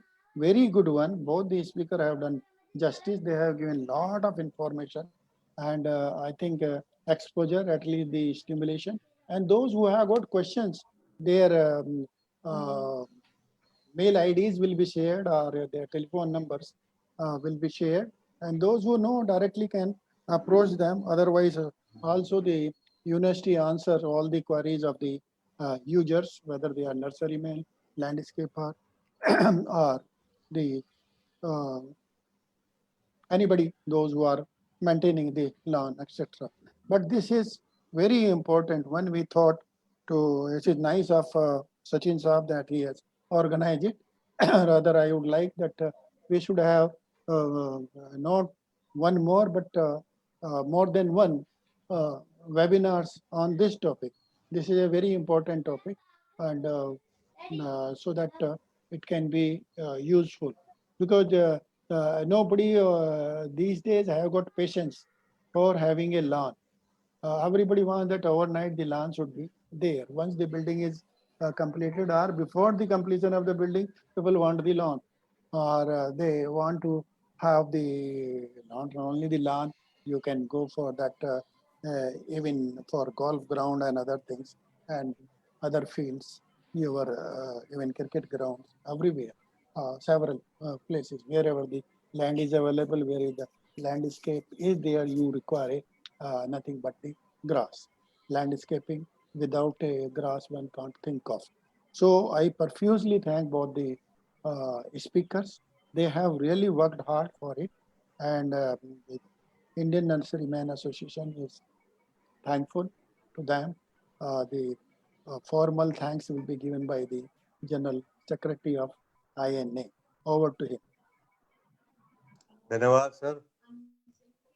Indian nurseryman association की तरफ से मैं हमारे आज के speakers mister Patel, mister Shah, उनको बहुत बहुत धन्यवाद करूंगा कि उन्होंने हमारे निमंत्रण को स्वीकार किया और बहुत ही वैल्यूएबल सजेशंस हमें सुझाव आज लॉन मैनेजमेंट में मिले हैं। इसके लिए मिस्टर सचिन ब्रह्मंकर जी, जिनकी वजह से, जिनकी मार्फत आपसे मुलाकात हुई, उनको बहुत बहुत धन्यवाद करूंगा। और हमारे बुजुर्ग, मैं कहना चाहूँगा हॉर्टिकल्चर के, नर्सरी मैन के विषम पिता मैं कह दूं तो कोई अतिशयोक्ति नहीं है, डॉक्टर ब्रह्म सिंह जी, उनको बहुत बहुत धन्यवाद करूंगा। और हमारे मंजीत विशाल जो टेक्निकल हमारे इसको देख रहे हैं, उनका धन्यवाद। और जिनकी छत्र छाया में सब चल रहा है, हमारे प्रेसिडेंट मिस्टर वाईपी सिंह, उनको धन्यवाद करूंगा। और लास्टली आप सभी व्यूअर्स का जो हमारे साथ जुड़े, उन सभी का बहुत बहुत धन्यवाद करूंगा। और ये हमारी जो श्रृंखला है ये आगे चलती रहेगी। मैं उम्मीद करता हूं कि आपका सहयोग इसी तरह से हमें मिलता रहेगा। बहुत बहुत धन्यवाद। Thank you everybody. Thank you, sir, for giving us opportunity. Thank you ji, Thank you, sir. everybody. Thank you to Sachin Babu. Manjeet Vishal ji, who is there in the background running this show. Thank you, sir. Vishal ji and others whosoever. Thank you all. Thank you.